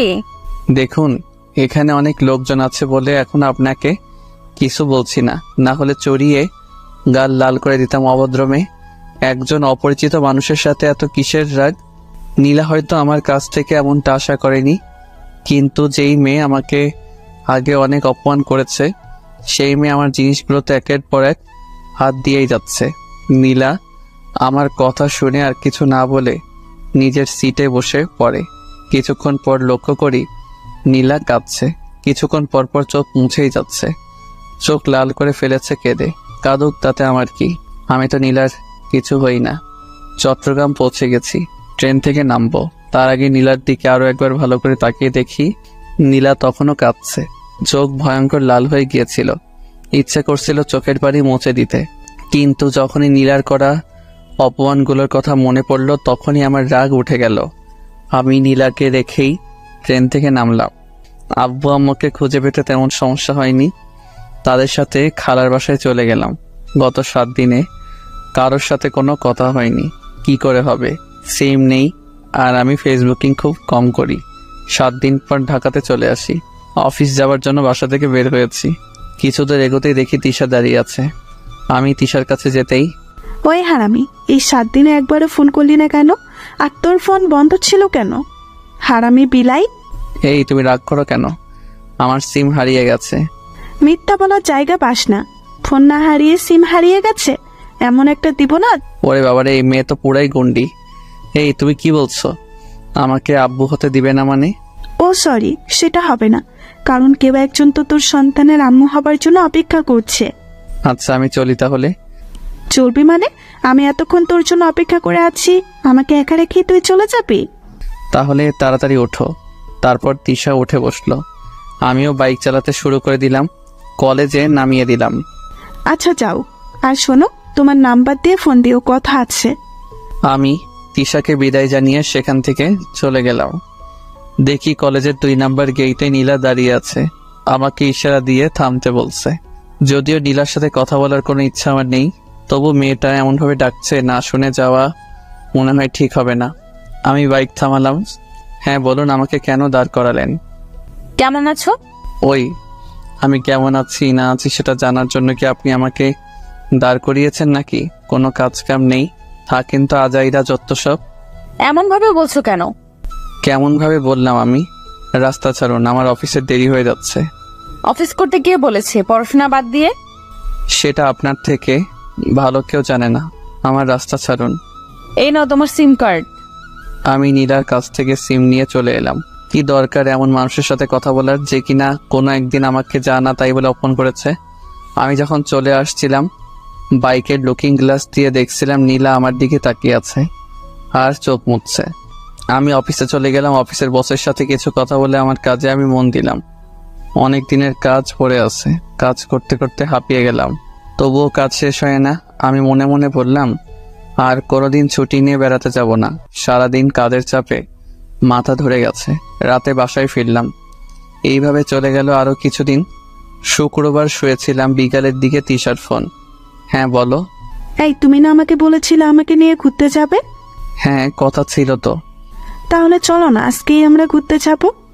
কিন্তু প্লিজ, কোনো বারণ দেখিও না, চলো না। আচ্ছা তুমি রেডি হও, আমি বের হচ্ছি। তারপর তিশাকে নিয়ে ঘুরতে বের হলাম। আমরা যখন বাইকে করে যাচ্ছিলাম নীলা আমাদের দেখেছিল পার্কের একটা বেঞ্চে। আমি আর তিশা বসে গল্প করছিলাম। হঠাৎ কে এসে আমার শার্টের কলার ধরলো। আমি পেছন করে দেখি নীলা। কিছুটা ভয় পেয়ে যাই। আপনি করছেন কি? আয়, তোর সাথে আমার কথা আছে। কিন্তু আপনার সাথে আমার কোনো কথা নেই। আরে যাও তো, দেখো কি বলে। নীলা আমাকে তখন এক প্রকার জোর করে অন্য এক জায়গাতে নিয়ে গেল। ওই, তোর লজ্জা করে না বিয়ের পর অন্য কোনো মেয়ের সাথে ঘুরে বেড়াতে?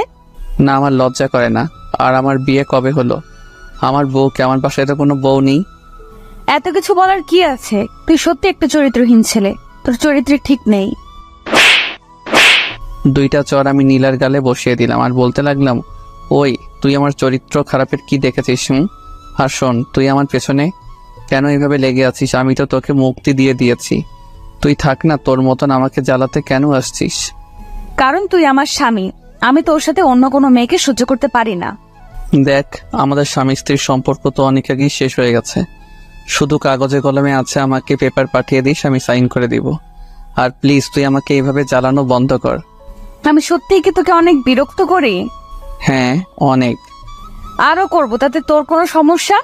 আমি যত ইচ্ছা তোকে বিরক্ত করব, দরকার হলে এখন সবার সামনে জড়িয়ে ধরে তোকে চুমু খাবো। আমি তো নীলার এমন কথা শুনে ঘাবড়ে গেছি।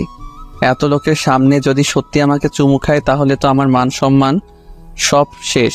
তার থেকে ভালো এখান থেকে ভালোই কেটে পড়ে এইগুলো ভাবছিলাম, তখন নীলা বলল, কি ব্যাপার, চুপ করে আছো কেন?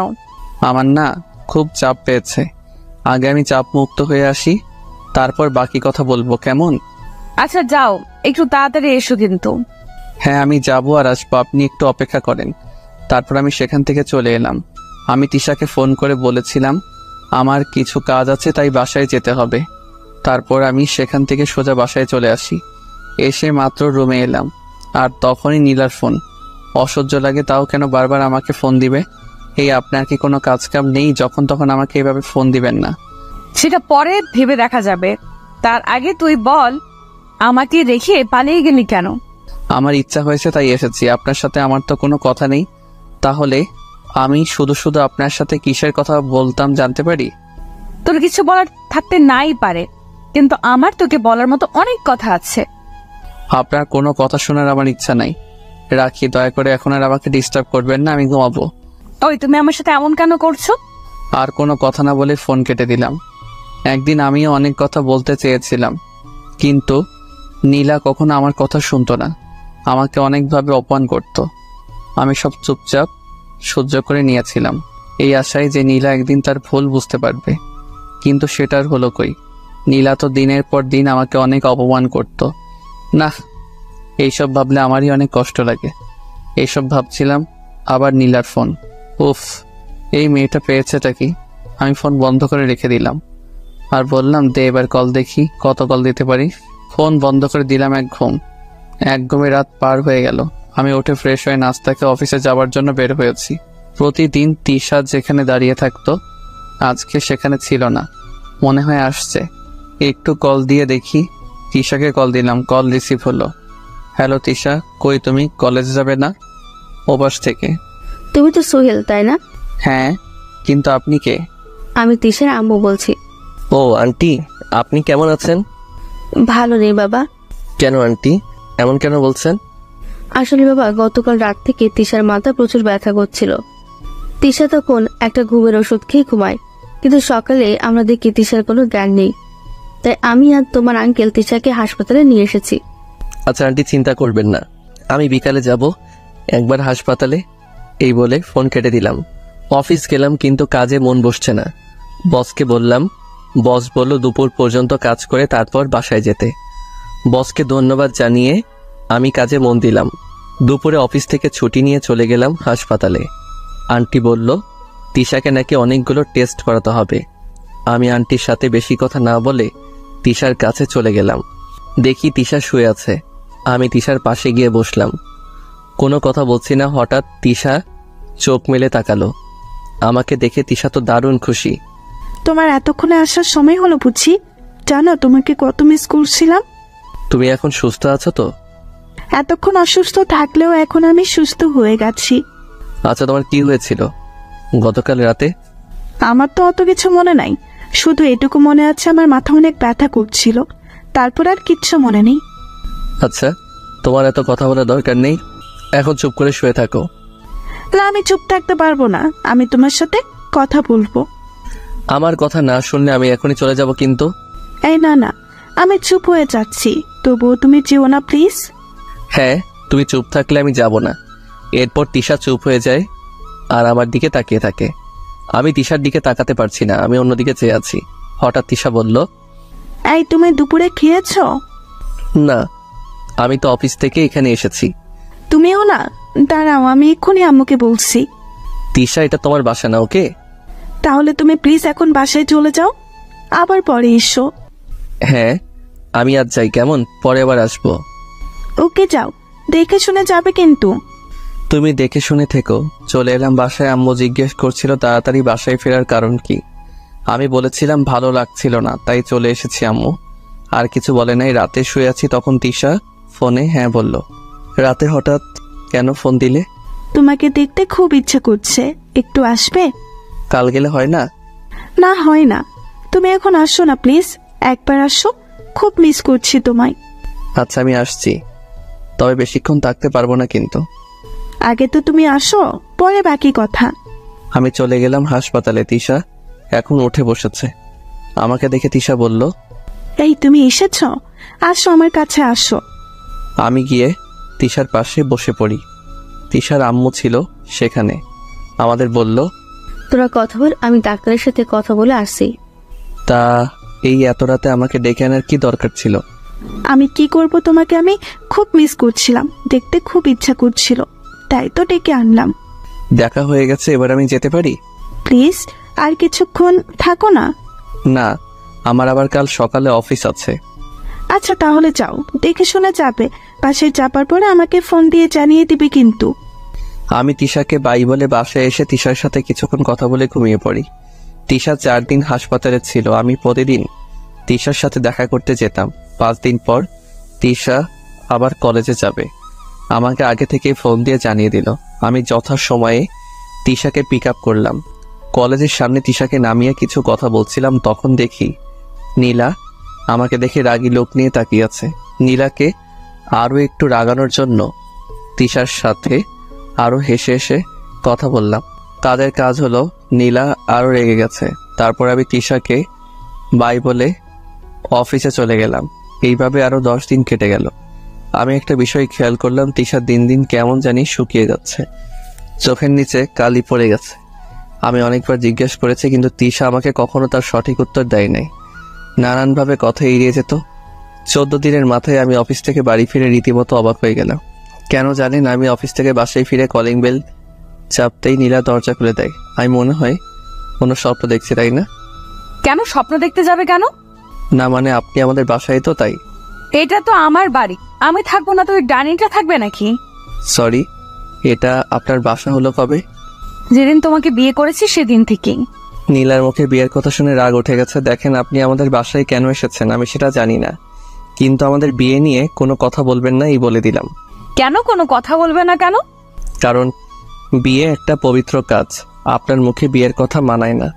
আপনি আমাদের বিয়ে নিয়ে কথা বললে সেটা অপবিত্র হয়ে যায়। আর আপনি এভাবে দরজা আঁকড়ে দাঁড়িয়ে আছেন কেন? আমাকে বাসার ভেতরে যেতে দিবেন তো নাকি? এই বলে আমি নীলাকে এক প্রকার ধাক্কা দিয়ে সরিয়ে দিয়ে বাসার ভেতরে চলে গেলাম। বাসার ভেতরে গিয়ে আমি আব্বু আম্মুকে চড়ে চড়ে ডেকে বললাম, আব্বু আম্মু, এই মেয়ে আমাদের বাসায় কি করছে? দেখো বাবা, মেয়েটা একদিন ভুল করেছিল, কিন্তু ভুল বুঝে তোর কাছেই ফিরে এসেছে। আম্মু, আমি এই মেয়েকে আর চাই না, বের হয়ে যেতে বলো আমাদের বাসা থেকে। নীলা আমার কথা শুনে আমার দিকে করুণ দৃষ্টিতে তাকিয়েছিল। দেখে মনে হচ্ছে এখনই চোখ দিয়ে জল গড়িয়ে পড়বে। আমার বাসা থেকে আমার বৌমাকে বের করে দেওয়ার তুই কে? আব্বুর কথা শুনে অবাক হয়ে গেলাম। এই মেয়ে নিশ্চয়ই আব্বু আম্মুকে নিজের কবজায় নিয়ে নিয়েছে, তাই আব্বু আম্মু নীলার হয়ে কথা বলছে। তোমাদের যা ইচ্ছা তাই করো, কিন্তু নীলা যেন আমার সামনে না আসে। এই বলে আমি রুমে চলে গেলাম। দেখি রুমে নীলার অনেক জিনিস, আমার রাগ উঠে গেল। আমি সেগুলো বাইরে ছুঁড়ে ফেলতে লাগলাম। একসময় নীলা এসে বলল, আরে আরে কি করছে এগুলো? আমার জিনিসগুলো বাইরে ফেলে দিচ্ছ কেন? আমার রুমে তোর কোনো জায়গা নেই, আর তোর জিনিসের কোনো জায়গা নেই। আব্বু আম্মুর জন্য তোকে বাসা থেকে বের করে দিতে পারলাম না। আর শোন, তুই এই বাসায় থাকবি ভালো কথা, কিন্তু আমার সামনে কখনো আসবি না। যা, তুই পাশের রুমে চলে যা। নীলা কান্না করতে করতে চলে গেল। 20তম দিন দুপুরে অফিসে কাজ করছি, তখন তিশার আম্মুর ফোন। আমি কল রিসিভ করা মাত্রই তিশার আম্মু কান্না করতে করতে বলল, বাবা, তুমি যেখানেই থেকো সিটি হাসপাতালে চলে এসো, তিশার অবস্থা খুব খারাপ। আমি তাড়াতাড়ি সিটি হাসপাতালে চলে যাই, কিন্তু হাসপাতালে যাওয়ার পর যা শুনতে পেলাম, বড় ধরনের ধাক্কা খেলাম। তিশা নাকি আমাদের সবাইকে ছেড়ে চলে গেছে না ফেরার দেশে। তিশার আম্মু কান্না করতে করতে একটা চিঠি আমার দিকে এগিয়ে দিয়ে বলল, বাবা, তিশা তোমাকে এই চিঠিটা দিতে বলেছিল। আমি চিঠিটা পকেটে ভরে নিলাম। তিশাকে শেষ দেখার জন্য গেলাম। মেয়েটা কি সুন্দর ঘুমিয়ে আছে, মনে হচ্ছে এইমাত্র উঠে বসে বলবে, সোহেল তুমি এসেছো। কিন্তু আমার মাথায় আসছে না, হঠাৎ তিশার কি এমন হলো যেমন ভাবে আমাদের রেখে চলে গেল। আমি ডাক্তারের কাছে জিজ্ঞেস করলাম। ডাক্তার আমাকে জানালো তিশার নাকি ব্রেইন ক্যান্সার ছিল।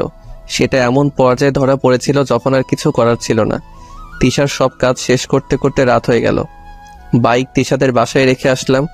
হেঁটে হেঁটে বাসায় ফিরছি, তখন মনে পড়ল তিশা আমার জন্য কোনো এক চিঠি রেখে গেছে। আমি সেটা বের করে পড়তে শুরু করলাম। লেখা ছিল, প্রিয় সোহেল, চিঠিটা যখন তুমি পড়ছো তখন তোমার থেকে অনেকটা দূরে চলে গেছি, কিন্তু জানো তোমাকে ছেড়ে যেতে আমার ইচ্ছে করছিল না। যখন শুনতে পেলাম আমার হাতে আর সময় নেই, জানো খুব কষ্ট হয়েছিল তোমাকে একা রেখে যেতে হবে। জানো তোমাকে অনেক ভালোবেসে ফেলছিলাম, যদিও তোমার দিক থেকে কখনো কোনো সাড়া পাইনি। তুমি আমার থেকে সব সময় দূরত্ব বজায় রেখেই চলছো, হয়তো একজন ভালো বন্ধু হিসাবে দেখেছ, কিন্তু তোমার সাথে চলতে চলতে কখন তোমাকে ভালোবেসে ফেলেছিলাম সেটা আমি নিজেও জানি না। জানো একদিন আমি স্বপ্ন দেখছিলাম যে আমাদের ছোট্ট একটা সংসার আছে, সেখানে আমি, তুমি আর আমাদের ছোট্ট একটা রাজকন্যা আছে। আমি ভয়ে তোমাকে স্বপ্নের কথা বলতে পারি নাই। যদি তুমি রাগ করো, আমার ইচ্ছা ছিল স্বপ্ন সত্যি করব, কিন্তু সেটা কোনোদিন সম্ভব নয়। আমি তো চলে গেলাম, তুমি কিন্তু ভেঙে পড়ো না, নিজেকে শক্ত করবে আর সময় মতো সব করবে। বেশি কিছু বলে শুধু শুধু তোমাকে কষ্ট দিতে চাই না। ভালো থেকো, ইতি, তিশা। চিঠি পড়েই আমি কান্না করে দিয়েছি, কিছু ভালো লাগছিল না, চারিদিক অন্ধকার হয়ে আসছে। অনেক কষ্টে বাসায় ফিরলাম। রাত আনুমানিক 12টা।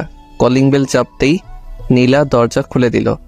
ওই তুমি তোমার এই নষ্ট শরীর নিয়ে বাসার ভেতরে এসো না। মানে কি বলছো? খুব সহজ, এতক্ষণ তো তিশার সাথেই সময় কাটিয়ে এলে, তিশার সাথে নষ্টামি করে বাসায় ফিরলে, লজ্জা করে না বউ থাকতে অন্য একটা মেয়ের সাথে করতে? নীলার কথা শুনে রাগ এমন হলো,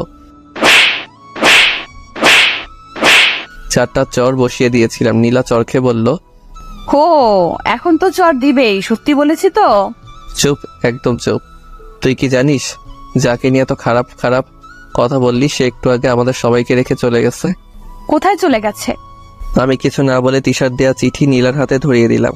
নীলা চিঠিটা পড়ে আগের থেকে বেশি কান্না করে দিছে, আমাকে জড়িয়ে ধরেছে কান্না করতে করতে আর বলছে, আমাকে মাফ করে দাও, আমি না জেনে কত কিছু বলে ফেলেছি, আমাকে প্লিজ মাফ করে দাও। আমি নীলাকে আমার থেকে ছাড়িয়ে নিয়ে রুমে চলে গেলাম। রুমে যাবার পর দরজা আটকে দিলাম। নীলা বাইরে থেকে অনেক ডাকাডাকি করছে।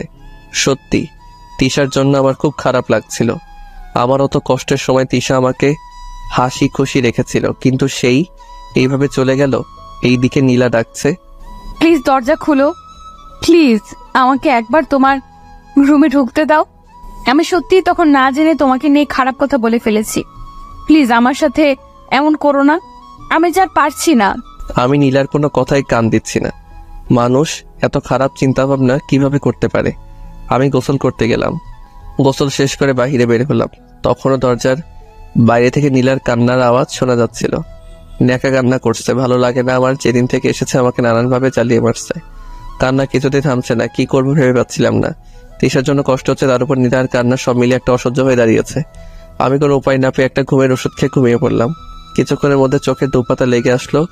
আমি হারিয়ে গেলাম ঘুমের রাজ্যে। সকাল হয়ে গেছে, আজান দিচ্ছে, নামাজ পড়বো, তাই উঠে ফ্রেশ হয়ে বেরোলাম। দরজা খুলতেই দেখি নীলা দরজার বাইরে শুয়ে আছে। মায়া হচ্ছিল নীলার জন্য, কিন্তু আমি নীলাকে ডাক দিলাম না। নামাজ পড়তে চলে গেলাম। বাসায় আসলাম একটু বেলা করে।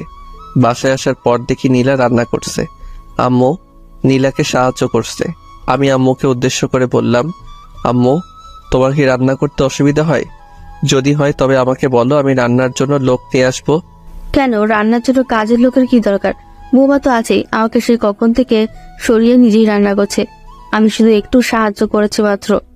আম্মু আমি সবার হাতে রান্না খেলেও ওই মেয়ের হাতের রান্না খেতে পারবো না। আমার কথা শুনে নীলার হাসি খুশি মুখ মুহূর্তে অন্ধকার হয়ে গেল। কেন, বৌমার হাতের রান্না খেতে তোর সমস্যা কি? আম্মু ওই মেয়ের হাতে রান্না খেয়ে বিষ খেয়ে মরে যাওয়া অনেক ভালো। এবার নীলা মনে হয় নিজেকে আর সামলে রাখতে পারলো না, কেটে দিয়েছে। দিদি তো মেয়েটাকে কাঁদিয়ে। আম্মু ওইসব ন্যাকা কান্না, এর আগে এরকম ন্যাকা কান্নার জন্য তো আমাকে কম কষ্ট সহ্য করতে হয়েছে। আমি নতুন করে ওই ন্যাকা কান্নার জন্য আর কষ্ট সহ্য করতে পারবো না। তুমি যদি আমার জন্য রান্না করো তাহলে আমি খাবো, না হলে না খেয়েই আমাকে অফিস যেতে হবে। তাহলে ভালো করে শুনে রাখ, আমি তোর জন্য কোনো রান্না করতে পারবো না। বৌমা রান্না করেছে আর তুই সেটা খেলে খাবি, না খেলে না। মা এভাবে বলো না, ও না খেয়ে থাকবে নাকি? আম্মু আমার জন্য কাউকে আগলা দরদ দেখাতে হবে না, আর কাউকে কষ্ট করে রান্নাও করতে হবে না। আমি চললাম। এই বলে রুমে এসে ব্যাগ নিয়ে অফিসে যাওয়ার জন্য বের হব, তখন পেছন থেকে আম্মু, এই বাবা তুই কি সত্যি সত্যি কিছু না খেয়ে অফিস যাবি নাকি? তাছাড়া তো কোনো উপায় দেখছি না, তুমি যেহেতু রান্না করে দিবে না, না খেয়ে আমাকে যেতে হবে।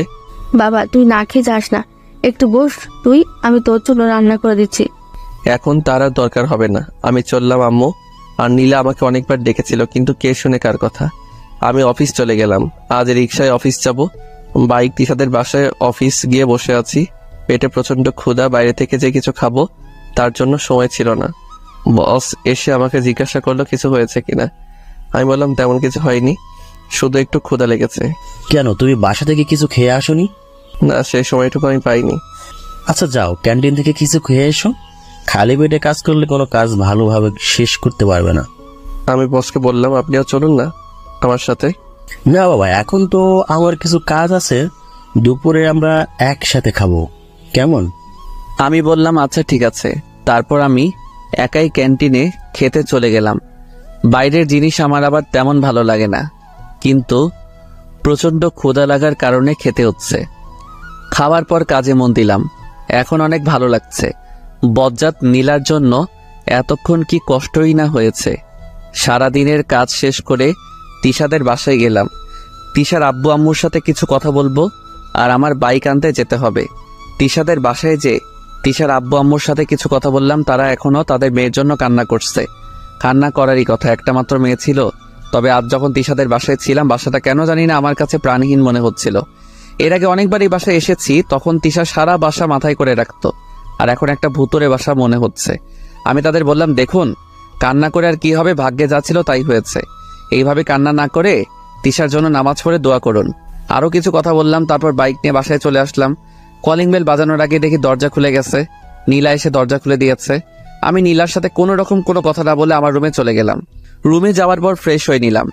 ফ্রেশ হয়ে বেরিয়ে এসে দেখি টেবিলের উপর আমার আর নীলার বিয়ের ছবি। এতদিন এখানে আমার একার ছবি ছিল।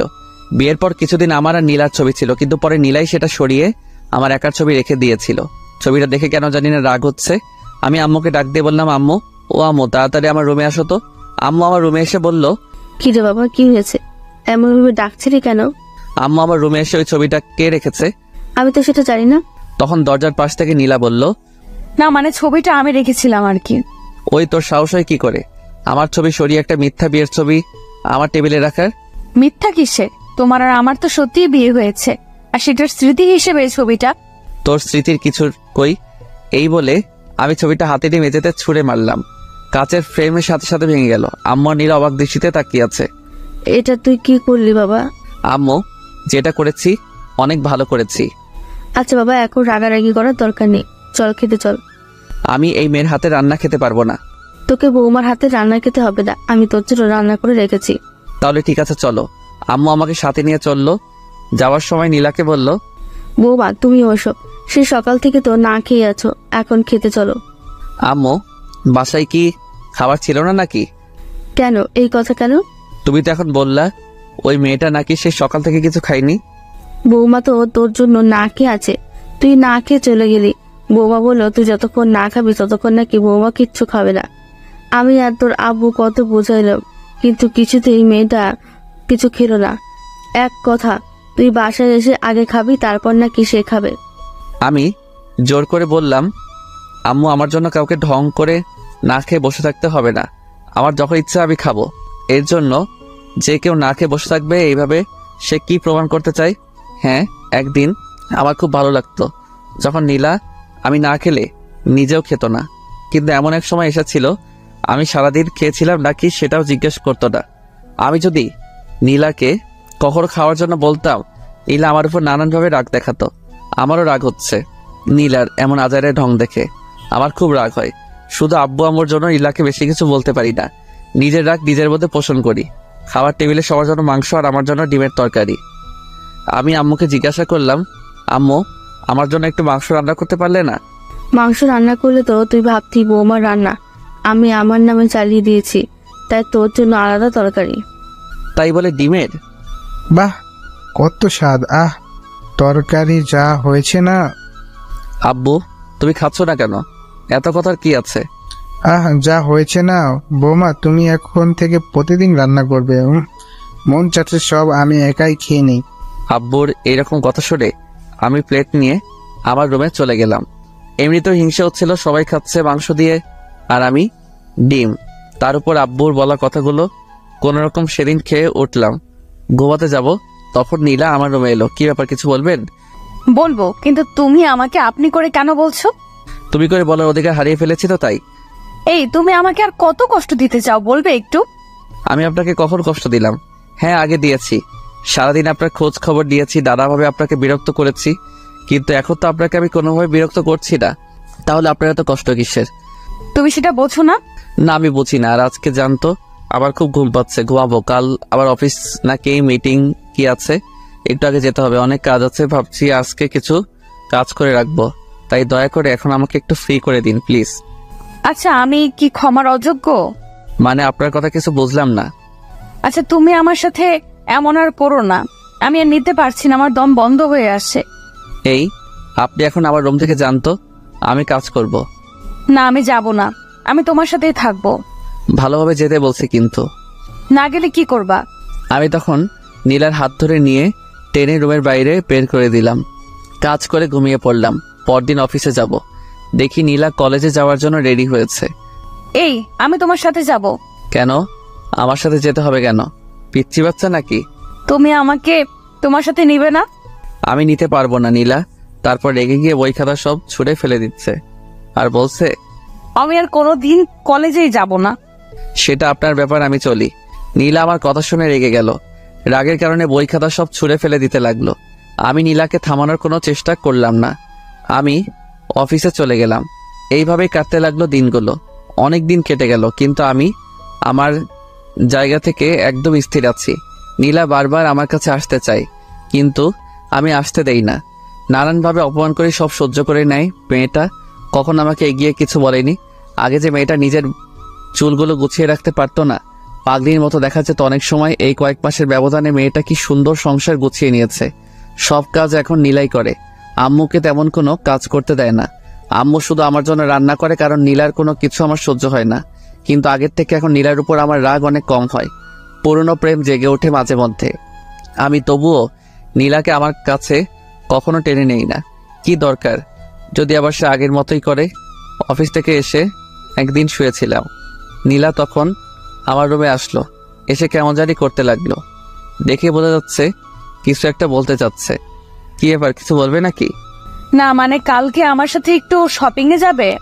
দেখো, আমি সারা সপ্তাহ কাজের পর একদিন ছুটি পাই। আমি যেতে পারবো না। টাকা দরকার তো সেটা বলে দিলেই হয়। আমাকে শুধু শুধু টানছো কেন? না, ব্যাপারটা সেরকম নয়, তুমি সাথে গেলে ভালো হতো। যেতে পারবো না। কত টাকা দরকার আমাকে সকালে বলে দিও, আমি দিয়ে দিব। এখন যাও, আমি ঘুমাবো। নীলা আর কিছু বলার সাহস পেল না। জানেও কিছু বললে আমি রেগে যাব, আর রেগে গেলে কখন কি করে বসবো সেটা আমি নিজে জানি না। নীলা চলে যাওয়ার পরে আমার ঘুম আসতেছিল না, তাই ভাবলাম একটু ছাদে গিয়ে ঘুরে আসি। ছাদে গেলাম। অন্ধকার, কিন্তু ছাদে কারো একজনের কান্নার আওয়াজ শোনা যাচ্ছিল। আমি চারদিকে ভালো করে তাকিয়ে দেখি কে কোথায় কাঁদছে। দেখি ছাদের একদম কিনারে দাঁড়িয়ে একটা মেয়ে কাঁদছে। ভালো করে দেখার জন্য একটু কাছে গেলাম। হ্যাঁ, এটা তো নীলা কাঁদছে, কিন্তু এখানে এইভাবে দাঁড়িয়ে কাঁদছে কেন? কি ব্যাপার, এখানে এইভাবে কাঁদছে কেন? নীলা পেছন ফিরে তাকিয়ে আমাকে দেখে ভূত দেখার মতো চমকে গেল। কই, আমি কখন কাঁদলাম?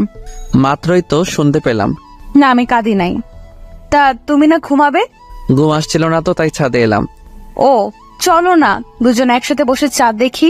এখন আমার ঘুম পাচ্ছে, আমি গেলাম। নীলার সাথে বসে চাঁদ দেখায় চেয়ে বিটিভিতে সংবাদ দেখা অনেক ভালো। তবু দেশের কোথায় বাতাবি লেবু ভালো চাষ হচ্ছে সেটা জানা যাবে। আমি রুমে এসে ঘুমিয়ে পড়লাম। আজান শুনে ঘুম ভাঙলো। নামাজ পড়তে চলে গেলাম। একটু হাঁটাহাঁটি করলাম। তারপর বাইরে থেকে খেয়ে আসলাম, কারণ আজকে বাসায় মাংস রান্না হবে।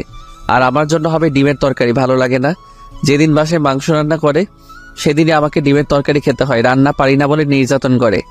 বাসায় এসে টিভি দেখছিলাম, আম্মু আমাকে খেতে ডাকছিল। আমি বলেছিলাম পরে খেয়ে দিব। কিছুক্ষণ পর নীলা আমার কাছে এসে বলল, এই গতকাল রাতের ব্যাপারটা মনে আছে? কোন ব্যাপারে কথা বলছো? আজ তো আমাদের শপিং এ যাবার কথা। আমাদের নয়, তোমার যাওয়ার দরকার। তুমি যাও। কেমন? আমাকে একদম টানবে না। তোমার সাথে বাইরে যেতে আমার ইচ্ছা করে না। এই নাও, এখানে 8,000 টাকা আছে, যা কেনার কিনে নিয়ে এসো। কেমন? নীলা টাকাগুলো নিল না। রাগ দেখিয়ে রুমে চলে গেল। আমি টিভি দেখা বন্ধ করে আমার রুমে চলে গেলাম ঘুমাবো। তখন আবার নীলা এসে, এই ঘুমিয়ে পড়েছো? না, কি বলবে বলো? টাকাগুলো দাও। আলমারিতে রাখা আছে, নিয়ে যাও। নীলা টাকাগুলো নিয়ে চলে গেল। আমি না ঘুমিয়ে গোসল করে জুমার নামাজ পড়তে চলে গেলাম।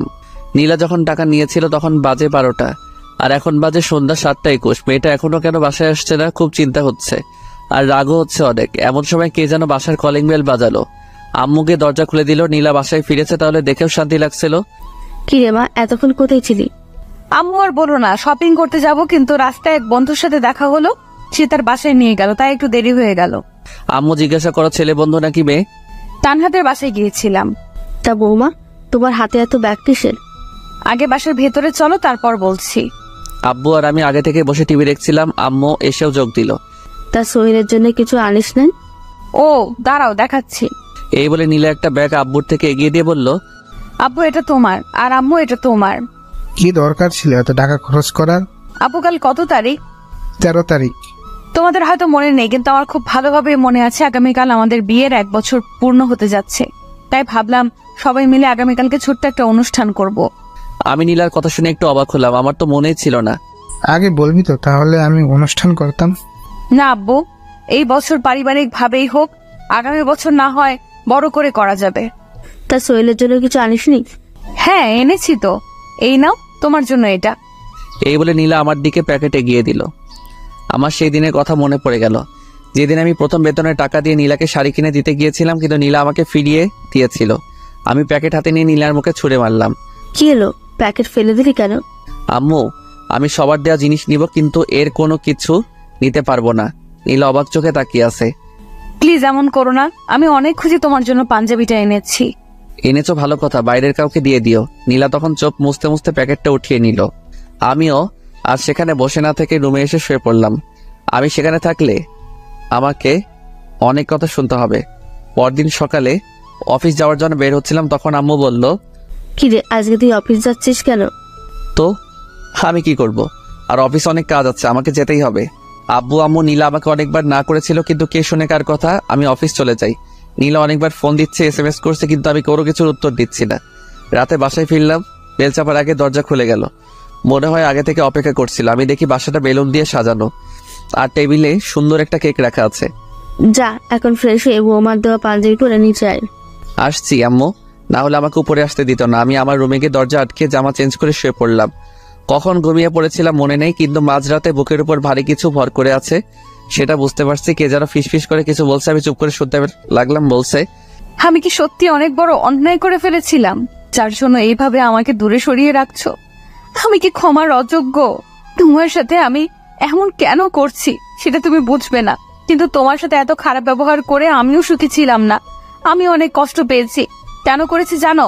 আমার বান্ধবীরা তাদের বয়ফ্রেন্ডদের নিয়ে অনেক প্রশংসা করত, তাদের বয়ফ্রেন্ড এটা করে সেটা করে, কিন্তু আমি তোমাকে নিয়ে কিছু বলতে পারিনি, তাই অনেক হিংসে হতো, রাগ হতো, আর সেই রাগ আমি তোমার উপর দেখাতাম।